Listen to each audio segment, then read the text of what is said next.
നമസ്കാരം. ന്യൂസ് 18 പൊതുവേദിയിലേക്ക് സ്വാഗതം. ഇന്ന് നമ്മൾ പരിശോധിക്കുന്നത് ജാർഖണ്ഡിൽ നിന്നെത്തിയ ദമ്പതിമാർക്ക് കോടതി സുരക്ഷയൊരുക്കാൻ വേണ്ട ഉത്തരവ് നൽകിയ വിഷയത്തെ സംബന്ധിച്ചാണ്. എന്തുകൊണ്ട് ഈ ദമ്പതിമാർക്ക് കേരളത്തിൽ വരേണ്ടി വന്നു? കോടതിയെ എന്തുകൊണ്ട് അവർക്ക് സമീപിക്കേണ്ടി വന്നു? എന്തുകൊണ്ടാണ് ഈ മാറ്റം ഉണ്ടായത്? ജാർഖണ്ഡിൽ എന്തുകൊണ്ട് അവർക്ക് നീതി ലഭിച്ചില്ല? പ്രകടമാകുന്നത് കേരളത്തിൻ്റെ മതേതര മുഖമാണോ എന്നാണ് ഇന്ന് ന്യൂസ് 18 പൊതുവേദി ചർച്ച ചെയ്യുന്നത്. എല്ലാവർക്കും പൊതുവേദിയിലേക്ക് സ്വാഗതം.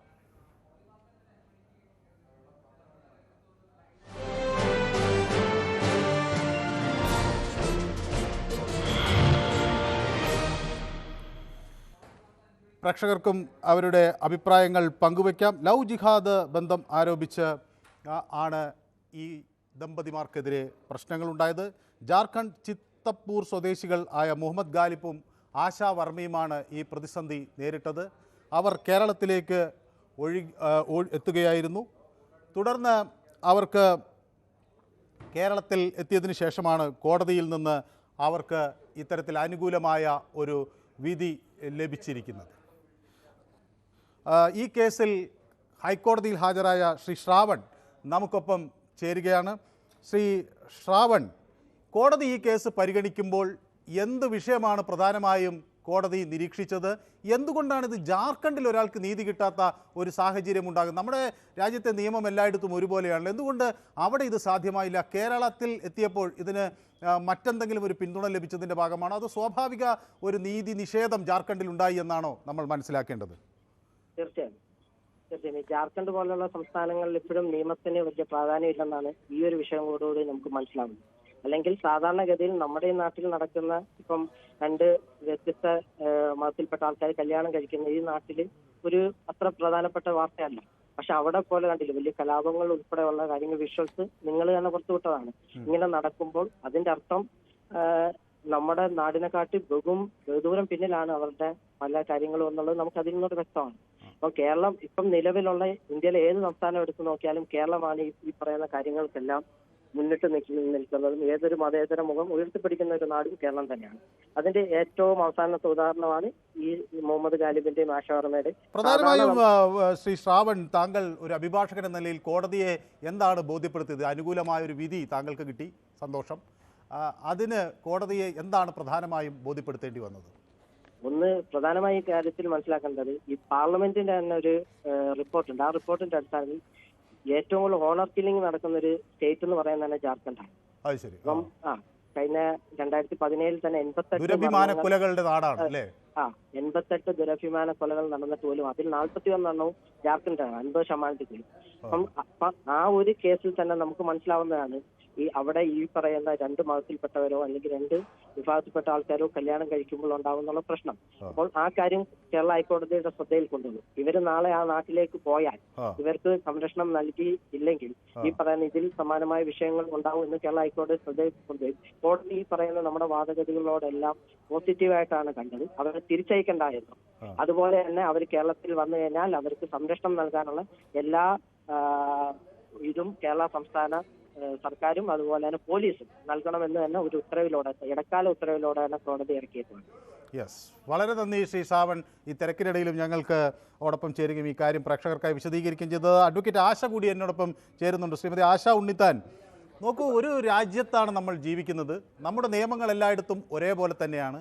പക്ഷേ വ്യത്യസ്തമായ രീതിയിൽ ഇത് പരിഗണിക്കപ്പെടുന്നോ എന്ന സംശയം ആളുകളിലേക്ക് ഉയരാൻ ഈ സംഭവം വഴിവെച്ചു എന്ന് കരുതേണ്ടതുണ്ടോ? തീർച്ചയായിട്ടും അതെ, അത് സംശയമില്ലല്ലോ, നമുക്ക് നിശ്ചയിട്ട കാര്യമാണ്. കാരണം ആലി ഫോർ വിമൻ എന്ന് പറഞ്ഞ അഡ്വക്കസി ആൻഡ് എന്താ പറയാ ആക്ഷൻ ത്രൂ റിസർച്ച് എന്ന് പറഞ്ഞിട്ടുള്ള ഒരു ഓർഗനൈസേഷനാണ് ആദ്യമായിട്ട് ഇന്ത്യയിൽ ഇങ്ങനെ ഈ ദുരഭിമാന കൊലയെ കുറിച്ചിട്ടുള്ള പഠനം നടത്തിയതും അതിൽ ഇത്രയധികം ആളുകൾ ദുരഭിമാന കൊലയ്ക്ക് ഇരയാകുന്നുള്ള കാര്യം മനസ്സിലാക്കിയത്. അപ്പോൾ തീർച്ചയായിട്ടും സുരക്ഷിതമല്ല അവിടെ പ്രണയമാണെങ്കിലും അതല്ലെങ്കിൽ പ്രോഗ്രസീവ് ആയിട്ടുള്ള മാരേജ് ആണെങ്കിലും അത് സുരക്ഷിതമല്ല എന്ന് മനസ്സിലാക്കി. നമ്മൾക്ക് തീർച്ചയായും നമ്മുടെ അയ്യങ്കാളിയും അതുപോലെ തന്നെ ശ്രീനാരായണ ഗുരുവൊക്കെ തുടങ്ങിയ ആളുകൾ ഇവിടെ കൃത്യമായി നല്ലൊരു മണ്ണ് നമുക്ക് വെച്ചൊരുക്കിയിട്ടുണ്ടായിരുന്നു. അത് കഴിഞ്ഞ് വന്നിട്ടുള്ള നമ്മളുടെ സോഷ്യലിസ്റ്റ് കമ്മ്യൂണിസ്റ്റ് ഭരണത്തിന്റെ ഭാഗം നമുക്ക് തീർച്ചയായും ഈ രീതിയിലുള്ള നേടിയെടുക്കാൻ സാധിച്ചിട്ടുണ്ട്. എന്നിരുന്നാലും അവിടെ ഇവിടെയും കുറെ പുഴുക്കുത്തുകളൊക്കെ ഉണ്ടായിട്ടുണ്ട്. നമുക്കറിയാവുന്ന കാര്യം, നമ്മൾ ചെവിയിൽ നിന്ന് മറന്നുകൂടാ. അങ്ങനത്തെ ചില ഇൻസിഡൻസ് ഒക്കെ കേരളത്തിൽ ഉണ്ടായിട്ടുണ്ട്. നമ്മളങ്ങനെ കേരളം എല്ലാം കൊണ്ടും ഐഡിയൽ സ്റ്റേറ്റ് പറയാൻ പറ്റില്ല. എന്നിരുന്നാലും പൊതുവെ ഇന്ത്യൻ സംസ്ഥാനങ്ങളുമായിട്ട് പരിഗണിക്കുമ്പോൾ കേരളത്തിന് തനതായ ഒരു പ്രോഗ്രസീവ് സ്റ്റേറ്റ് ഉണ്ട്. മാത്രമല്ല ശ്രീമതി ആശ ഉണ്ണിത്താൻ, ഇവിടെ ഈ നമ്മുടെ അഭിഭാഷകനെ ശ്രാവൺ ചൂണ്ടിക്കാണിച്ചൊരു കാര്യം ശ്രദ്ധിച്ചില്ലേ? ഏറ്റവും അധികം ദുരഭിമാന കൊലകൾ നടക്കുന്നൊരു നാടായും ആണ് ജാർഖണ്ഡ് എന്നാണ് അദ്ദേഹം കോടതിയെ ധരിപ്പിച്ചത്. അങ്ങനെ ഇത്രമാത്രം ദുരഭിമാന കൊലകൾ ഈ 2025 നടക്കുന്നു എന്ന് പറയുമ്പോൾ നമ്മുടെ ശാസ്ത്ര സാങ്കേതിക രംഗം വലിയ തോതിൽ വികസിച്ചു, വിദ്യാഭ്യാസത്തിൻ്റെ ഫലങ്ങൾ കൂടുതൽ ആളുകളിലേക്ക് എത്തി, വികസനം പല കേന്ദ്രങ്ങളിലേക്കും വന്നു. എന്നിട്ടും ഈ ആളുകളിൽ ഈ ജാതിയും മതവും അതോടനുബന്ധിച്ചുള്ള കാര്യങ്ങളും വലിയ ദുരഭിമാനത്തിൻ്റെ ഘടകങ്ങളായി തന്നെ നിലനിൽക്കുന്നത് നിയമം കൊണ്ട് എങ്ങനെ നമുക്ക് തടയാനാകും? നിയമം മാത്രമാണ് ഇപ്പോൾ നമ്മുടെ നാട്ടിൽ അവൈലബിൾ ആയിട്ടുള്ള ഒരു tool for social engineering, for social engineering എന്നാണ് നമ്മൾ വിചാരിക്കുന്നത്. പക്ഷേ അതിന് അതിൻ്റെതായ പരിമിതികളുണ്ട്. കേരളം പോലെയുള്ള സംസ്ഥാനത്തെയും ജാർഖണ്ഡ് പോലത്തെ സംസ്ഥാനത്തെയും ഒരുമിച്ച് നമുക്ക് ഒരിക്കലും തുലനം ചെയ്യാൻ സാധിക്കില്ല. ഏറ്റവും കൂടുതൽ ട്രൈബ്സ് ജീവിക്കുന്ന ഒരിടമാണ്. ഏറ്റവും അധികം മറ്റു രീതിയിലുള്ള ജോഗ്രഫിക്കലി ആളുകൾ ചലഞ്ചിങ് ആയിട്ടുള്ള ഒരു നാടാണ്. മൈനും മറ്റു കാര്യങ്ങളൊക്കെ ആയിട്ട് ബന്ധപ്പെട്ട് ആളുകൾ വളരെയധികം വിഷമിക്കുന്ന സ്ഥലമാണ്. നമ്മളുടെ പോലെ പ്രവാസി ജീവിതമോ അതിന്റെ ഭാഗമായിട്ടുള്ള പണമോ വരുന്നില്ല. അപ്പോൾ അതുകൊണ്ട് തന്നെ അവിടെയും വളരെ ഇക്കണോമിക്കലി ബാക്ക്വേർഡ് ആണ്. അപ്പൊ ഇതൊക്കെ തന്നെ അവരെ പ്രോഗ്രസീവ് ഫേസിനെ ബാധിക്കുന്നുണ്ട്. വിദ്യാഭ്യാസമാണെങ്കിലും അതുപോലെ തന്നെ അവര് നേടിയെടുത്തിട്ടുള്ള മറ്റ് ഇൻഫ്രാസ്ട്രക്ചർ സൗകര്യങ്ങളെല്ലാം വളരെ ബാക്കിലാണ്. അതൊക്കെ ഇവരുടെ ജീവിത നിലവാരത്തെ ബാധിക്കുന്നുണ്ട്. അപ്പോൾ അത് നമ്മൾ കണക്കിലെടുത്തുകൊണ്ട് വേണം പരിഗണിക്കാനായിട്ട്. പക്ഷെ നിയമം അപ്ലൈ ചെയ്യുന്ന സമയത്ത് അതൊന്നും പരിഗണിക്കേണ്ടതില്ല. എല്ലാവർക്കും ഒരൊറ്റ നിയമമാണ്. നിയമത്തിന് മുന്നിൽ എല്ലാവരും തുല്യരാണ്. നിയമം എല്ലാവർക്കും തുല്യമായ സംരക്ഷണവും നൽകണം. പക്ഷെ ഈ പിന്നോക്കം നിൽക്കുന്ന ഒരുപാട് അവിടുത്തെ ജുഡീഷ്യറിയെയും അവിടുത്തെ പൊതുസമൂഹത്തെയും ബാധിച്ചു എന്നുള്ളതാണ് നമ്മളെ വിശ്വസിക്കുന്ന ഒരു കാര്യം. യെസ്, വളരെ വ്യക്തമാണ്. ഏതായാലും പൊതുവേദിയുമായി ഈ അഭിപ്രായം പങ്കുവയ്ക്കാൻ തയ്യാറായതിൽ സന്തോഷം. വളരെ നന്ദി ഞങ്ങളോട് പ്രതികരിച്ചതിന്. ഈ ജാർഖണ്ഡിൽ നിന്ന് പെൺകുട്ടിയുടെ ബന്ധുക്കൾ പോലീസിനെ ബന്ധപ്പെടുകയാണ്. അങ്ങനെ പോലീസുമായാണ് അവർ എത്തുന്നത്. കുട്ടിയെ തിരിച്ചു കൊണ്ടുപോകണം എന്ന നിലപാടിലാണ് പോലീസ്. അത് പറ്റില്ല എന്നറിയിക്കുമ്പോഴും അവരതിന് തയ്യാറാകുന്നില്ല. ഏതായാലും ഈ വിഷയം കേരളം വളരെ സഗൗരവം ഏറ്റെടുക്കുന്നു. പക്ഷേ പൊതുവേദി ഉന്നയിക്കുന്നൊരു ചോദ്യം, ജാർഖണ്ഡിൽ നിന്ന് ഇവർക്ക് കേരളം വരെ വരേണ്ടി വന്നു. നമ്മുടെ രാജ്യതലസ്ഥാനം ഡൽഹി ജാർഖണ്ഡിന് കേരളത്തെക്കാൾ അടുത്താണ്. വികസിത ഒരു പട്ടണമായ മുംബൈയുണ്ട്. പക്ഷേ കൂടുതൽ സുരക്ഷിതമായ ഇടം ഈ നാടാണ് എന്ന് ഇവരെ ബോധ്യപ്പെടുത്തുന്നതിൻ്റെ കാരണം എന്തായിരിക്കും എന്നാണ് പൊതുവേദി പ്രേക്ഷകരിൽ നിന്ന് ആരായുന്നത്. ശ്രീ ഉണ്ണികൃഷ്ണൻ എന്നൊരു പ്രേക്ഷകൻ നമുക്കൊപ്പം ചേരുന്നു. ശ്രീ ഉണ്ണികൃഷ്ണൻ, കേരളത്തിൻ്റെ മതേതര പാരമ്പര്യം പ്രകടമായി എന്ന് പറയണമോ അതോ നിയമം വിജയിച്ചു എന്ന് പറയണമോ ഈ വിഷയത്തിൽ? നമസ്കാരമുണ്ട്. നമസ്കാരം. കുമ്പോളൊക്കെ എങ്ങനെ ഉണ്ടായിരുന്നു? കുമ്പോളൊക്കെ പോയിട്ട് അടിച്ചു പൊളിച്ചോ? ഇല്ല, ഞാൻ പോയില്ല. പക്ഷേ ഇവിടുന്ന് ആളുകൾ പോയി. ഇല്ല, അതിന്റെ ഇടയ്ക്ക് നമ്മൾ കണ്ടായിരുന്നു, ടിവിയിൽ കണ്ടായിരുന്നു, നമ്മൾ കണ്ട്. പിന്നെ ഇത് നമ്മുടെ സംസ്ഥാനത്തിനെ കുറിച്ച് പറയണമെങ്കിൽ അത് മറ്റൊരു സംസ്ഥാനത്തിനും അതിന്റെ കൂടെ എത്താനൊന്നും കഴിയില്ല. കാര്യം എന്ന് പറഞ്ഞാൽ ഇവിടെ അല്പം സംസ്കാരവും മറ്റു കാര്യങ്ങളൊക്കെ കൂടുതലാണ്. ഈ വർഗീയവാദികളൊന്നും അതിനായിട്ടൊന്നും ഇവിടെ തല പൊക്കൂല. എങ്കിൽ നിങ്ങളെ പോലുള്ളവരൊക്കെ ഉണ്ടല്ലോ. അപ്പോൾ തന്നെ നമ്മൾ ആ ഒരു വിഷയം എടുത്ത് ഇപ്പൊ ഇതുപോലെ ചർച്ച ചെയ്ത് അതിന്റെയൊക്കെ നാവടക്കുന്ന ഒരു ഇതാണ്. ഇതെന്ന് പറഞ്ഞു കഴിഞ്ഞാൽ ഇത് കുറച്ച് ഓവറായി പോണ്. അല്ലാതെ എന്ത് പറയാ, ഇത് പിന്നെ എനിക്ക് പറയാനുള്ളതെന്ന് പറഞ്ഞു കഴിഞ്ഞാൽ താങ്കൾ ചില വിഷയങ്ങളൊക്കെ എടുക്കണതൊക്കെ ആലോചിച്ചൊക്കെ എടുക്കണം. ഇല്ലെങ്കിൽ വൈകുന്നേരത്തെ വരും അറിയും. എനിക്ക് പറയാനുള്ളത്. മന്ത്രിയെ കൊണ്ട് വിളിപ്പിക്കുക. നമുക്ക് അങ്ങ് ഡൽഹിയിലൊക്കെ നല്ല പിടിപാടുള്ളതാണ്. മന്ത്രിയെ കൊണ്ട് വിളിപ്പിച്ച് താങ്കളെ താക്കീത് ചെയ്യും. അതുകൊണ്ട് സൂക്ഷിച്ചായിരിക്കണം മന്ത്രി താക്കീത് ചെയ്തില്ല, അവരെന്നോടൊപ്പം ജോലി അല്ല. വീണ ജോർജിനെ എനിക്ക് എത്രയോ വർഷങ്ങളായി അറിയാവുന്നതാണ്. ഒരു മേശയ്ക്ക് അപ്പുറത്തും ഇപ്പുറത്തും ഇരുന്ന് ജോലി ചെയ്തവരാണ്. ഞാനതിനെ വളരെ ബഹുമാനത്തോടു കൂടിയാണ് കാണുന്നത്. കാരണം അവർക്ക് നമ്മളെ വിളിക്കേണ്ട ഒരു കാര്യമില്ല. പക്ഷെ പൊതുവേദി ഇങ്ങനെ ഒരു വിഷയം ചർച്ച ചെയ്തു എന്ന് അറിഞ്ഞപ്പോൾ അവരതിന് തൻ്റെ ഭാഗം വിശദീകരിക്കുമ്പോൾ അത് എൻ്റെ ഒരു കാര്യമല്ല. എനിക്ക് തോന്നുന്നത് അത് താങ്കൾ ഉൾപ്പെടുന്ന പൊതുവേദിയിലെ പ്രേക്ഷകരുടെ ഒരു വിജയമാണ്. കാരണം അവര് പറയട്ടെ ഉണ്ണികൃഷ്ണൻ, ഇതാണ് അവര്, അതായത് താങ്കൾ ഉൾപ്പെടുന്ന പൊതുവേദിയിലെ പ്രേക്ഷകരുടെ ഒരു വിജയമാണിത്. കാരണം നമ്മളിത് ചർച്ച ചെയ്യുന്നു എന്നറിയുമ്പോൾ അവിടെ തൻ്റെ ഭാഗം വിശദീകരിക്കാൻ അവർ തയ്യാറാകുന്നെന്ന് ഒന്ന് അവരുടെ ആ ഒരു മര്യാദയും രണ്ട് അവരുടെ ആ ഒരു അതിന് തയ്യാറാകുന്നു എന്നതിനെ നമ്മൾ നല്ല രീതിയിൽ തന്നെയാണ് ഞാൻ കാണാൻ ആഗ്രഹിക്കുന്നത്. അല്ലാതെ അതിലൊരു ദാഷ്ട്യോ താക്കീതൊന്നുമില്ല. അങ്ങനെ താക്കീതുകൾക്ക് ഭയപ്പെടാൻ ഉദ്ദേശിച്ചിട്ടുമില്ല. അങ്ങനെ ചെയ്യില്ല. എനിക്ക് അവരെ അറിയാലോ, വർഷങ്ങളായി അറിയാവുന്നതാണ്. പ്രേക്ഷകരായ ഞങ്ങൾക്ക് ഉറപ്പായിരുന്നു എന്തെങ്കിലും സംഭവിക്കുമെന്ന് ഞങ്ങൾക്ക് ഉറപ്പായിരുന്നു. കാര്യം എന്ന് പറഞ്ഞാൽ താങ്കൾ അങ്ങനത്തെ പരിപാടിയിലൊന്ന് കാണിച്ചു പറഞ്ഞേ. അവൻ ഈ ദീപുവിനെ നാക്കെടുക്കാൻ സമ്മതിച്ചില്ലല്ലോ എന്ന്. അന്ന് കാര്യം എന്ന് പറഞ്ഞാൽ ദീപു പാർട്ടിക്ക് വേണ്ടി സംസാരിച്ചു, താങ്കൾ ആ പാവപ്പെട്ട അമ്മമാർക്ക് വേണ്ടി സംസാരിച്ചു. അത് ആ കണ്ടോണ്ടിരുന്ന ഞങ്ങൾക്കൊക്കെ വളരെ ഇഷ്ടപ്പെട്ട് ഞാൻ വിളിച്ചിട്ട് കിട്ടാത്തതുകൊണ്ടാണ്. താങ്കളുടെ ഗൂഗിൾ പേ നമ്പർ അയച്ചാണ് ഒരു 500 അതിന്റെ പേരിൽ ഞാൻ എന്തായാലും വെച്ചു തരും. ഉറപ്പായിട്ട് ഒരു ബിരിയാണി മാറ്റി കഴിച്ചോളാം, കുറച്ച് വെള്ളവും. കാര്യം എന്ന് പറഞ്ഞു കഴിഞ്ഞാൽ മനസ്സിന് സന്തോഷം. അല്ല, എന്തായാലും താങ്കൾ സൂക്ഷിച്ചോ. മന്ത്രിമാരും എംഎൽഎമാരും ഒക്കെ ഇനി എന്റെ ബാക്കിൽ നിന്ന് വരും. എന്തായാലും പേടിക്കണ്ട. ഞാനൊക്കെ നട്ടലുള്ളവനായോണ്ട് എന്തെങ്കിലും പറയാനുണ്ടെങ്കിൽ മുഖത്ത് പോയി പറയും. ഞാൻ മന്ത്രിയെ കൊണ്ടൊന്നും വിളിപ്പിക്കില്ല, പേടിക്കണ്ട കേട്ടാ. ശരി, ഓക്കെ, സന്തോഷം. ഏതായാലും ബിരിയാണി എനിക്ക് തരണം എന്ന് പറഞ്ഞല്ലോ, സന്തോഷം. അടുത്ത പ്രേക്ഷകൻ നമ്മുടെ ബർമുഡ ട്രയാങ്കിളിൽ നിന്ന് പ്രദീപ് വിളിക്കുന്നു. ശ്രീ പ്രദീപ്, നമ്മളൊരു കേരള സ്റ്റോറി എന്നൊരു ചലച്ചിത്രം വലിയ തോതിൽ ചർച്ചയായ ഒരു നാടാണ്. അവിടെ ഈ മതപരിവർത്തനത്തെ സംബന്ധിച്ച് നമ്മൾ പലപ്പോഴും ചർച്ച ചെയ്തിട്ടുണ്ട്. എങ്കിലും കേരളമാണ് കുറേ കൂടി ഒരു മതസൗഹാർദ്ദം നിലനിൽക്കുന്ന ഒരു നാട് എന്ന് ജാർഖണ്ഡിലെ സാധാരണക്കാരനായ ഒരു യുവാവിനും അയാളെ പ്രണയിക്കുന്ന ഒരു പെൺകുട്ടിക്കും ബോധ്യപ്പെടുത്താൻ ഈ നാടിന് കഴിഞ്ഞു എന്നാണോ ഈ സംഭവം വ്യക്തമാക്കുന്നത്? നമസ്കാരം മിസ്റ്റർ മനു. നമസ്കാരം. എന്റെ അടുത്ത് ഉടക്കാനൊന്നും നിൽക്കണ്ട, ഞാൻ ട്രംപിനെ കൊണ്ടൊക്കെ വിളിപ്പിച്ചോളാം. അറിയാല്ലേ, ഞാൻ തീരെ മോശം ആളൊന്നുമല്ല. നമ്മളൊക്കെ നല്ല ധൈര്യവും നല്ല നട്ടലൊക്കെ ഉള്ള ആളാണോ? ഇത്രയും ദൂരം വന്നൊന്നുകൊണ്ട് വിളിക്കണം, നാട്ടിൽ വരുമ്പോഴും വിളിക്കും. പിന്നെ ഒരു കാര്യം, ഒരു ആശയക്കുഴപ്പമുണ്ട്, അതൊന്ന് വ്യക്തമാക്കാനാണ് മെയിനായിട്ട് വിളിച്ചത്. മിസ്റ്റർ മനു ആ വീഡിയോ പുറകിൽ കാണിച്ചിട്ട് പറഞ്ഞത് ആനി രാജ ഉൾപ്പെടെ മറ്റു സംസ്ഥാനങ്ങളില് ഈ വിഷയം വെച്ച് ഈ വിഷയത്തെ വെച്ച് അവര് സമരം ചെയ്തു എന്ന് പറഞ്ഞിട്ടാണ് ആ കാണിച്ചു തുടങ്ങിയപ്പോഴാണ് പലർക്കും കൊള്ളയെടുത്ത് കൊണ്ട് എന്തോ അദ്ദേഹം സ്ഥിരം അല്ലല്ല അങ്ങനല്ല. അത് ഇതെന്താ, ഈ പൊതുവേദിക്ക് മിസ്റ്റർ മനു ഇവിടെ ആരുടെയും ധാർഷ്ട്യമൊന്നും കാണിക്കാൻ പറ്റില്ല. ആരെയും വെച്ചൊക്കെ വിളിപ്പിച്ചങ്ങ് പേടിപ്പിച്ച കളർന്നൊക്കെ പറഞ്ഞു. അങ്ങനെ പേടിപ്പിച്ചതല്ല, അത് പേടിപ്പിച്ചതേ അല്ല. അത് അവർ ഞാനും എത്രയോ കാലം ഒരുമിച്ച് ജോലി ചെയ്ത ഒരാളാണ്. അപ്പൊ ഞാൻ അവരെ കുറിച്ച് ഇങ്ങനെ പറയുമ്പോൾ അവർക്കൊരു ഒരു ഒരു ഒരു ഉത്തരവാദിത്തം അവർ തോന്നി. അത് എന്റെ സുഹൃത്ത് എന്നെ തെറ്റിദ്ധരിച്ചിരിക്കുന്നു, അങ്ങനെ ഉണ്ടായിട്ടില്ല. മനു പറഞ്ഞത് അവരെ കുറിച്ചായിരുന്നില്ലല്ലോ. അത് ഞാൻ 2-3 തവണ എടുത്തെടുത്ത് കണ്ടു. അത് മനു അവരെ കുറിച്ചല്ല പറഞ്ഞത്. ഞാൻ ഉദ്ദേശിച്ച ഒരു ടൈറ്റിൽ ഇട്ടല്ലോ, ആശമാരെ ആട്ടി ഓടിച്ചോ എന്നൊരു ചോദ്യം ഞാൻ ഇട്ടല്ലോ. അപ്പൊ അവർ അതിനാണ് ആട്ടി ഓടിച്ചിട്ടില്ല. ഓടിക്കോ മിസ്റ്റർ മനു, അതിത്തവണ ഇപ്പോഴും സോഷ്യൽ മീഡിയയിൽ ഓടുന്ന ഒരു വീഡിയോ തന്നെയാണ്. അതിന് വ്യക്തമാക്കേണ്ടത് അവര് ഒരു പത്രസമ്മേളനം നടത്തിയിട്ട് വേണമെന്ന് കാണിക്കാൻ, അല്ലാതെ ഒരു ആങ്കറായ താങ്കളെ വിളിച്ചിട്ട് താങ്കളോടൊക്കെ ആങ്കർ ആയതുകൊണ്ട് വിളിച്ചതല്ല. വീണയും ഞാൻ ഒരുമിച്ച് എത്രയോ കാലം ഒരുമിച്ച് ജോലി ചെയ്തവരാണ്. വീണയുടെ ഹസ്ബൻഡിനെ എനിക്കറിയാം.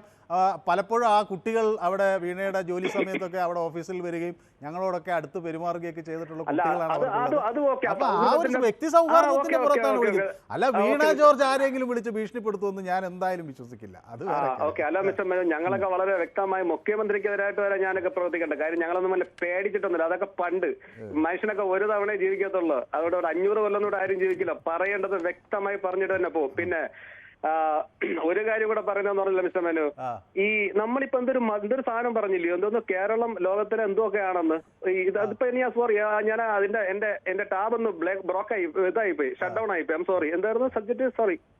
അല്ല, നമ്മളിപ്പോ പറഞ്ഞത് ഈ ജാർഖണ്ഡിൽ നിന്ന് അതെ തുണയായി കേരളത്തിന്റെ മിസ്റ്റർ മനു ഒരു 5-6 വർഷത്തിന് മുമ്പല്ലയോ ഒരു ക്രിസ്ത്യൻ പയ്യൻ താഴ്ന്ന ജാതിയിൽപ്പെട്ട ഒരു ആളെ കല്യാണം കഴിച്ചു എന്ന് പറഞ്ഞുകൊണ്ട് ആ പയ്യന്റെ സഹോദരൻ ഗൾഫിൽ നിന്ന് വന്ന് കൊട്ടേഷൻ വെച്ചുകൂടെ കൊന്നത്. എത്ര സംഭവം ഉണ്ട് കേരളത്തില്, ഇല്ലയോ? പിന്നെ നമുക്ക് വേണമെങ്കിൽ ഒരു സമാധാനത്തിന് വേണ്ടി പറയാം. അതിൽ എനിക്ക് തോന്നുന്ന ആ പെൺകുട്ടിയെ സ്നേഹിച്ച പയ്യൻ വന്നിട്ട് കേരളവുമായിട്ട് അദ്ദേഹത്തിന് ഒരു ലിങ്ക് ഉണ്ട്, ഏതോ ഒരു സൗഹൃദമുണ്ട്. അതുകൊണ്ട് അയാൾ നേരെ ഇവിടെ വന്നപ്പോൾ പിന്നെ നമ്മുടെ മതേതരത്തിനെ കുറിച്ചൊന്നും പറയണ്ട. മതേതരം പ്രത്യേകിച്ച് ഒരു ഗ്രൂപ്പിന് വേണ്ടി മാത്രമേ ഉള്ളൂ, അതൊന്നും പറയണ്ട. അത് നമുക്ക് വ്യക്തമായി ഇവിടെ എല്ലാവർക്കും അറിയാം. പിന്നെ നമുക്ക് ആരാ പറയുമ്പോൾ നമുക്ക് നമ്മളെ കുറിച്ച് ഒരുപാട് കുറ്റം പറയാൻ പാടില്ല എന്നതുകൊണ്ട് ഓക്കെ, ഇത് നല്ലതാണ്, കേരളം അങ്ങനെ ആയി വരട്ടെ. പണ്ടൊക്കെ അങ്ങനെ ആയിരുന്നു കേട്ടോ മിസ്റ്റർ മനു. പണ്ടെന്നൊക്കെ പറഞ്ഞാൽ എന്റെ ഒക്കെ ചെറുപ്രായത്തില് ഒരു ജാതിയില്ല, ഒരു മതമില്ല, ഒരു പക്ഷേ എല്ലാവർക്കും അങ്ങോട്ടും ഇങ്ങോട്ടും പ്രണയിക്കാം, കല്യാണം കഴിക്കാം, ഇങ്ങനെയൊക്കെ ഒരു അവസ്ഥയുണ്ടല്ലോ. പക്ഷെ ഇപ്പൊ എന്റെ ഒരു അഭിപ്രായം വെച്ചാൽ കഴിഞ്ഞ തവണ ഞാൻ നാട്ടിൽ വന്നപ്പോൾ മനസ്സിലാക്കി വെച്ചാൽ നോക്കണമെങ്കിൽ വേർതിരിഞ്ഞുപോയി. മതം കൊണ്ടും ജാതി കൊണ്ടും വസ്ത്രം കൊണ്ടും ഭക്ഷണം കൊണ്ടും കേരളത്തിലെ ജനങ്ങൾ മാറിപ്പോയി. പണ്ടൊന്നും ഇങ്ങനെയൊന്നും അല്ലായിരുന്നു. എന്തായാലും ഞാൻ മറ്റേ കാര്യത്തിന് വേണ്ടിയാണ് വിളിച്ചത്. Thank you so much. ദീർഘിപ്പിക്കുന്നില്ല. Okay, thank you. ശിവദാസൻ എന്നൊരു പ്രേക്ഷകൻ വിളിക്കുന്നത് ബാലരാമപുരത്തു നിന്നാണ്. ശ്രീ ശിവദാസൻ, രണ്ട് സമുദായങ്ങളിൽ അല്ലെങ്കിൽ രണ്ട് മതവിഭാഗങ്ങളിലുള്ളവർ പ്രണയിക്കുന്നു, ചെറുപ്പം തൊട്ട് അവർ പ്രണയിക്കുന്നു, അവർ വിവാഹം കഴിക്കാൻ ആഗ്രഹിക്കുന്നു. പക്ഷേ ദുരഭിമാനക്കൊലകളുടെ ഒരു നാട്ടിലാണ് അവർ ജീവിക്കുന്നത്.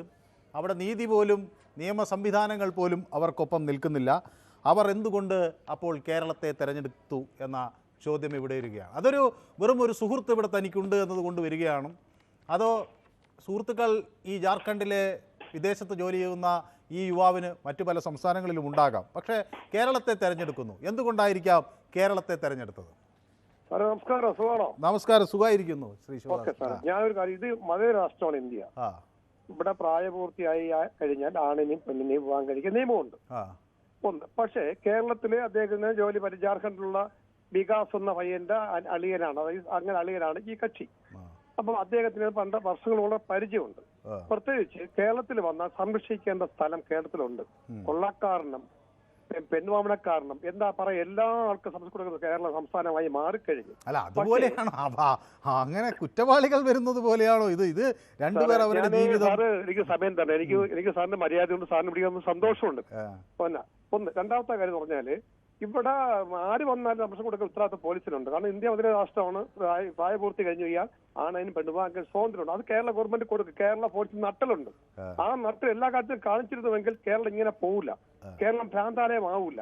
ഒന്ന്. രണ്ടാമത്തെ വിഷയം സാർ മനസ്സിലാക്കേണ്ട കാര്യം, വീണ ജോർജിൽ സാർ ഭയക്കേണ്ട ഒരു കാര്യമില്ല. കാരണം വീണ ജോർജ് നമ്മളെ മിനിസ്റ്റർ, എന്റെ പെങ്ങളെന്ന് പറയാം, മിനിസ്റ്റർ എന്ന് പറയാം, എനിക്ക് എല്ലാം നിറഞ്ഞവര്. എന്റെ ശിവദാസൻ, ഞാൻ ഈ പത്രപ്രവർത്തന രംഗത്തെത്തിയിട്ട് 2.5 പതിറ്റാണ്ട് കഴിഞ്ഞു. എത്രയോ രാഷ്ട്രീയ നേതാക്കൾക്കെതിരെ വാർത്ത കൊടുത്തിട്ട് ഇതൊരു സൗഹൃദത്തിന്റെ അടിസ്ഥാനത്തിൽ അവർ ചെയ്തത് തെറ്റല്ല എന്ന് പറയാൻ വിളിച്ചാൽ അതൊരു ഭയത്തിന്റെ ചിത്രം അതിന് കൊടുക്കുകയോ വേണ്ട. ഞാൻ നിഷ്പക്ഷൻ തന്നെയാണ്. അതിനൊരു ഭയത്തിന്റെ ചിത്രം ഒന്നും കൊടുത്തിട്ട് അതിനെ മാറ്റണ്ട. അത് അവരെന്നോടുള്ള സൗഹാർദ്ദമാണ്. അവരെ എന്നെ കാണുമ്പോഴെല്ലാം സംസാരിക്കുന്ന ഒരാളാണ്. പറഞ്ഞില്ലല്ലോ, ഞാൻ പറഞ്ഞിരുന്ന കാര്യം സാർ. ഇത്രയും സാറിന്റെ ബന്ധം ഇത്ര അടുപ്പമുണ്ടെങ്കിൽ പറയണം. അല്ല, അവര് ഞാൻ ഒരുമിച്ച് ജോലി ചെയ്ത ആളുകളാണ്. പഞ്ചായത്ത് ഹോസ്പിറ്റലിൽ ഒരു രോഗി ചെല്ലുമ്പോൾ, ഞാൻ കഴിഞ്ഞ മാസം ഈ മാസം 3-ാം തീയതി പള്ളിച്ച പഞ്ചായത്തില് നമ്മളെ കാട്ടാക്കട മണ്ഡലം പള്ളിച്ച പഞ്ചായത്തിൽ ഒരു ഹോസ്പിറ്റലിൽ പോയി ബ്ലഡ് എടുക്കാൻ വേണ്ടി 250 രൂപ മേടിച്ചു. 33 ടോക്കൺ ഞാനായിരുന്നു. 29 പേർക്ക് 250 രൂപ മേടിച്ചു. കേട്ടോ പറഞ്ഞത് ആഴ്ചവർക്ക് ശമ്പളം കൊടുക്കാനാണ്, പഞ്ചായത്ത് പെർമിറ്റ് ശമ്പളം കൊടുക്കാനാണ്. ഒരു ദിവസം 21, 50, 30 ശമ്പളം വാങ്ങുന്ന ഈ പൈസ എന്ത് ചെയ്യുന്നു സാർ? ഞാൻ ഇന്നലെ വിളിച്ചോട്ട് എന്റെ മറ്റേ കിരൺ എന്റെ നമ്പർ ചോദിച്ചു, അത് ഞാൻ കൊടുത്തു. അവർ വിളിച്ചിട്ടില്ല. എനിക്ക് ഭാഷ പൈക്ക് എനിക്ക് അറിയില്ല, എനിക്ക് മിസ് അയക്കാൻ എനിക്ക് അറിയില്ല, എനിക്ക് ഇങ്ങനെ വിളിച്ച് പ്രതികരിക്കാൻ അറിയാവും. 250 രൂപ വെച്ച് വാങ്ങിയ ഈ നമ്മുടെ കേരളത്തില് ഗവൺമെന്റ് ഹോസ്പിറ്റൽ, പഞ്ചായത്ത് ഹോസ്പിറ്റലിൽ പറയുന്നത് പഞ്ചായത്ത് ഹോസ്പിറ്റലല്ല, ഇത് പ്രൈവറ്റ് ആയിട്ട് വാങ്ങിച്ച സാധനമാണ്. പഞ്ചായത്തുകാർക്കുള്ള ഇതല്ല, നമുക്ക് ഇതിന്ന് കിട്ടിയാണ് ആശാ വർക്കർക്കും ഇവിടെ സ്റ്റാഫിനും ശമ്പളം കൊടുക്കുന്നു. എന്നോട് മുഖത്ത് നോക്കി CS ഉദ്യോഗസ്ഥ ഒരു സ്ത്രീ, അവിടെ അകത്ത് നിൽക്കുന്ന 2 പേര് പാർട്ടിയുടെ പള്ളിച്ചൽ ലോക്കൽ സെക്രട്ടറിമാരെ സഹോദരിമാരെ മക്കളും ബന്ധുക്കളും കൊണ്ട് 9 പേർ ജോലി ചെയ്യുന്നു ആ പഞ്ചായത്ത് ഹോസ്പിറ്റലിൽ, പള്ളിച്ചൽ പഞ്ചായത്ത്. എനിക്ക് മനസ്സിലായി, അവിടെ നിങ്ങളിൽ നിന്ന് പൈസ ഞാൻ സമ്മതിക്കും. സാർ തിരക്കിയിട്ട് വീണ ജോർജിൽ ഞാൻ പരാതി കൊടുത്തിട്ട് മറുപടി തന്നിട്ടില്ല. അല്ല, ഞാൻ കേരളത്തിലെ ഒരുപാട് ആരോഗ്യ കേന്ദ്രങ്ങളിൽ പ്രശ്നങ്ങളുണ്ട്. അത് മുഴുവൻ പരാതിയായി അതൊക്കെ എനിക്ക് സമ്മതിച്ചു, ഞാൻ സമ്മതിച്ചു. ഇതിന് പരിഹാരം എനിക്ക് അടുത്ത ന്യൂസ് ആയിട്ട് സാർ തരണം. 250 എന്തിനു മേടിക്കുന്നു? ഒരാളിനൊന്ന് പാവപ്പെട്ടവന് സാധാരണക്കാരൊന്നും എന്തിനു മേടിക്കുന്നു സാറിന് ചോദിക്കാം. ശരി, അത് ഒരു മിനിറ്റ്. ശരി, അടുത്തൊരു പ്രേക്ഷകൻ വരാം. ഞാനിനി താങ്കളിലേക്ക് വരാം. ഇത് ശരി, ഞാൻ സമ്മതിച്ചു ശ്രീ ശിവദാസൻ, ഞാൻ സമ്മതിച്ചു. താങ്കൾ പൊതുവേദിയുടെ ഒരു സ്ഥിരം പ്രേക്ഷകനാണ്. ഇതിൽ 2 കാര്യങ്ങളാണുള്ളത്. ഈ നമ്മൾ പൊതുവേദിയിലെ പ്രേക്ഷകർ മന്ത്രിയെ, അവർ ആശാ വർക്കർമാരെ ആട്ടി ഓടിച്ചു എന്ന തരത്തിൽ നമ്മൾ ആട്ടി ഓടിച്ചോ എന്നൊരു ചോദ്യം ചർച്ച ചെയ്യുകയാണ്. സ്വാഭാവികമായും ആ ചർച്ച വന്നപ്പോൾ അതിൽ അവരുടെ ഒരു ഭാഗം വിശദീകരിക്കാനുള്ള എല്ലാ അവകാശവും അവർക്കുണ്ട്. അതൊരു പരിചയത്തിൻ്റെ, ഒരു സൗഹൃദത്തിൻ്റെ അടിസ്ഥാനത്തിൽ അവർ എന്നോട് പറഞ്ഞു. ഇത് ഞാൻ സത്യസന്ധമായി തുറന്ന് ആളുകളോട് പറഞ്ഞു. എനിക്ക് വേണമെങ്കിൽ ഇത് മറച്ചു പിടിക്കാമായിരുന്നു.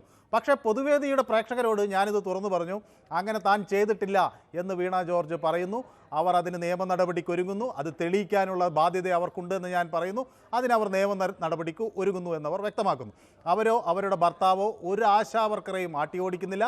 പക്ഷേ അവർക്ക് ഈ അവരുടെ കുട്ടികളെ, അവരുമായി ബന്ധപ്പെട്ട വ്യക്തിപരമായി അവരുമായി ബന്ധപ്പെട്ട ആളുകളെയൊക്കെ ഇങ്ങനെ അപകീർത്തിപ്പെടുത്തുന്നതിനോട് കടുത്ത ദുഃഖമുണ്ട് എന്നവർ പറയുന്നു. അതിന് ഞാൻ യോജിക്കുന്നു. കാരണം വ്യക്തിപരമായുള്ളൊരു എതിർപ്പിനെ നമ്മൾ അയാളുടെ കുടുംബാംഗങ്ങളിലേക്ക് വലിച്ചിഴക്കേണ്ട എന്ന കൃത്യമായ ധാരണ തന്നെയാണ് എനിക്കുള്ളത്. ആശാ വർക്കർമാരും അത് തന്നെയാണ് പറഞ്ഞത്. അവർ അക്രമം ഉദ്ദേശിക്കുന്നില്ല, അവർ യാതൊരു തരത്തിലുള്ള വ്യക്തിപരമായ ആക്രമണങ്ങൾ ഉദ്ദേശിക്കുന്നില്ല.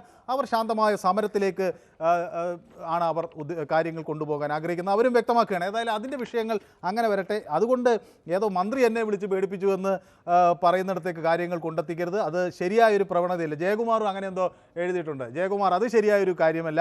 അങ്ങനെയാണെങ്കിൽ കേരളത്തിലെ മന്ത്രിമാർക്ക് അങ്ങനെ ടെലിവിഷൻ ജേർണലിസ്റ്റുകളെ വിളിച്ച് ഭീഷണിപ്പെടും. ഇത് സൗഹൃദത്തിൻ്റെ അടിസ്ഥാനത്തിൽ ഞാൻ നാളെ വേറെ ഇപ്പോൾ ജയകുമാറോ അല്ലെങ്കിൽ മറ്റാരെങ്കിലുമോ എന്നെപ്പറ്റി ഒരു തെറ്റായ കാര്യം ആണെന്ന് ഞാൻ ഉറച്ചു വിശ്വസിക്കുന്ന ഒരു കാര്യം പറഞ്ഞു എന്ന് മനസ്സിലാക്കുമ്പോൾ ആ സൗഹൃദത്തിൻ്റെ അടിസ്ഥാനത്തിൽ വിളിച്ച് അങ്ങനെ സംഭവിച്ചിട്ടില്ല, ഇതാണ് സത്യം എന്ന് പറഞ്ഞാൽ അതിനെ ബഹുമാനിക്കാനാണ് നാം പഠിക്കേണ്ടത് എന്നുള്ളതാണ്. ഞാൻ വിചാരിച്ച നമ്മുടെ പ്രേക്ഷകർ അത് ബഹുമാനിക്കും എന്നാണ് ഞാൻ വിചാരിച്ചത്. അപ്പോൾ ഇത് എന്തോ ഞാൻ പിന്നെ വീണ ജോർജിനെ ഭയന്നുപോയി എന്നൊക്കെ, അങ്ങനെ ഒരു ഭയവുമില്ല. ആ നിലപാടുകളിൽ ആശാവർക്കർമാർക്കൊപ്പം തന്നെ ആ നിലപാടുകളിൽ ഒരു വിട്ടുവീഴ്ചയും ഇല്ല. ഏതായാലും അതല്ല ഇന്നത്തെ വിഷയം എന്നുള്ളത് കൊണ്ടാണ് ഞാൻ അതിൽ നിന്ന് മാറുന്നത്. ജാർഖണ്ഡിലെ പോലീസിനൊപ്പം പെൺകുട്ടിയുടെ ബന്ധുക്കൾ 15-ന് കായംകുളത്തെത്തിയിരുന്നു.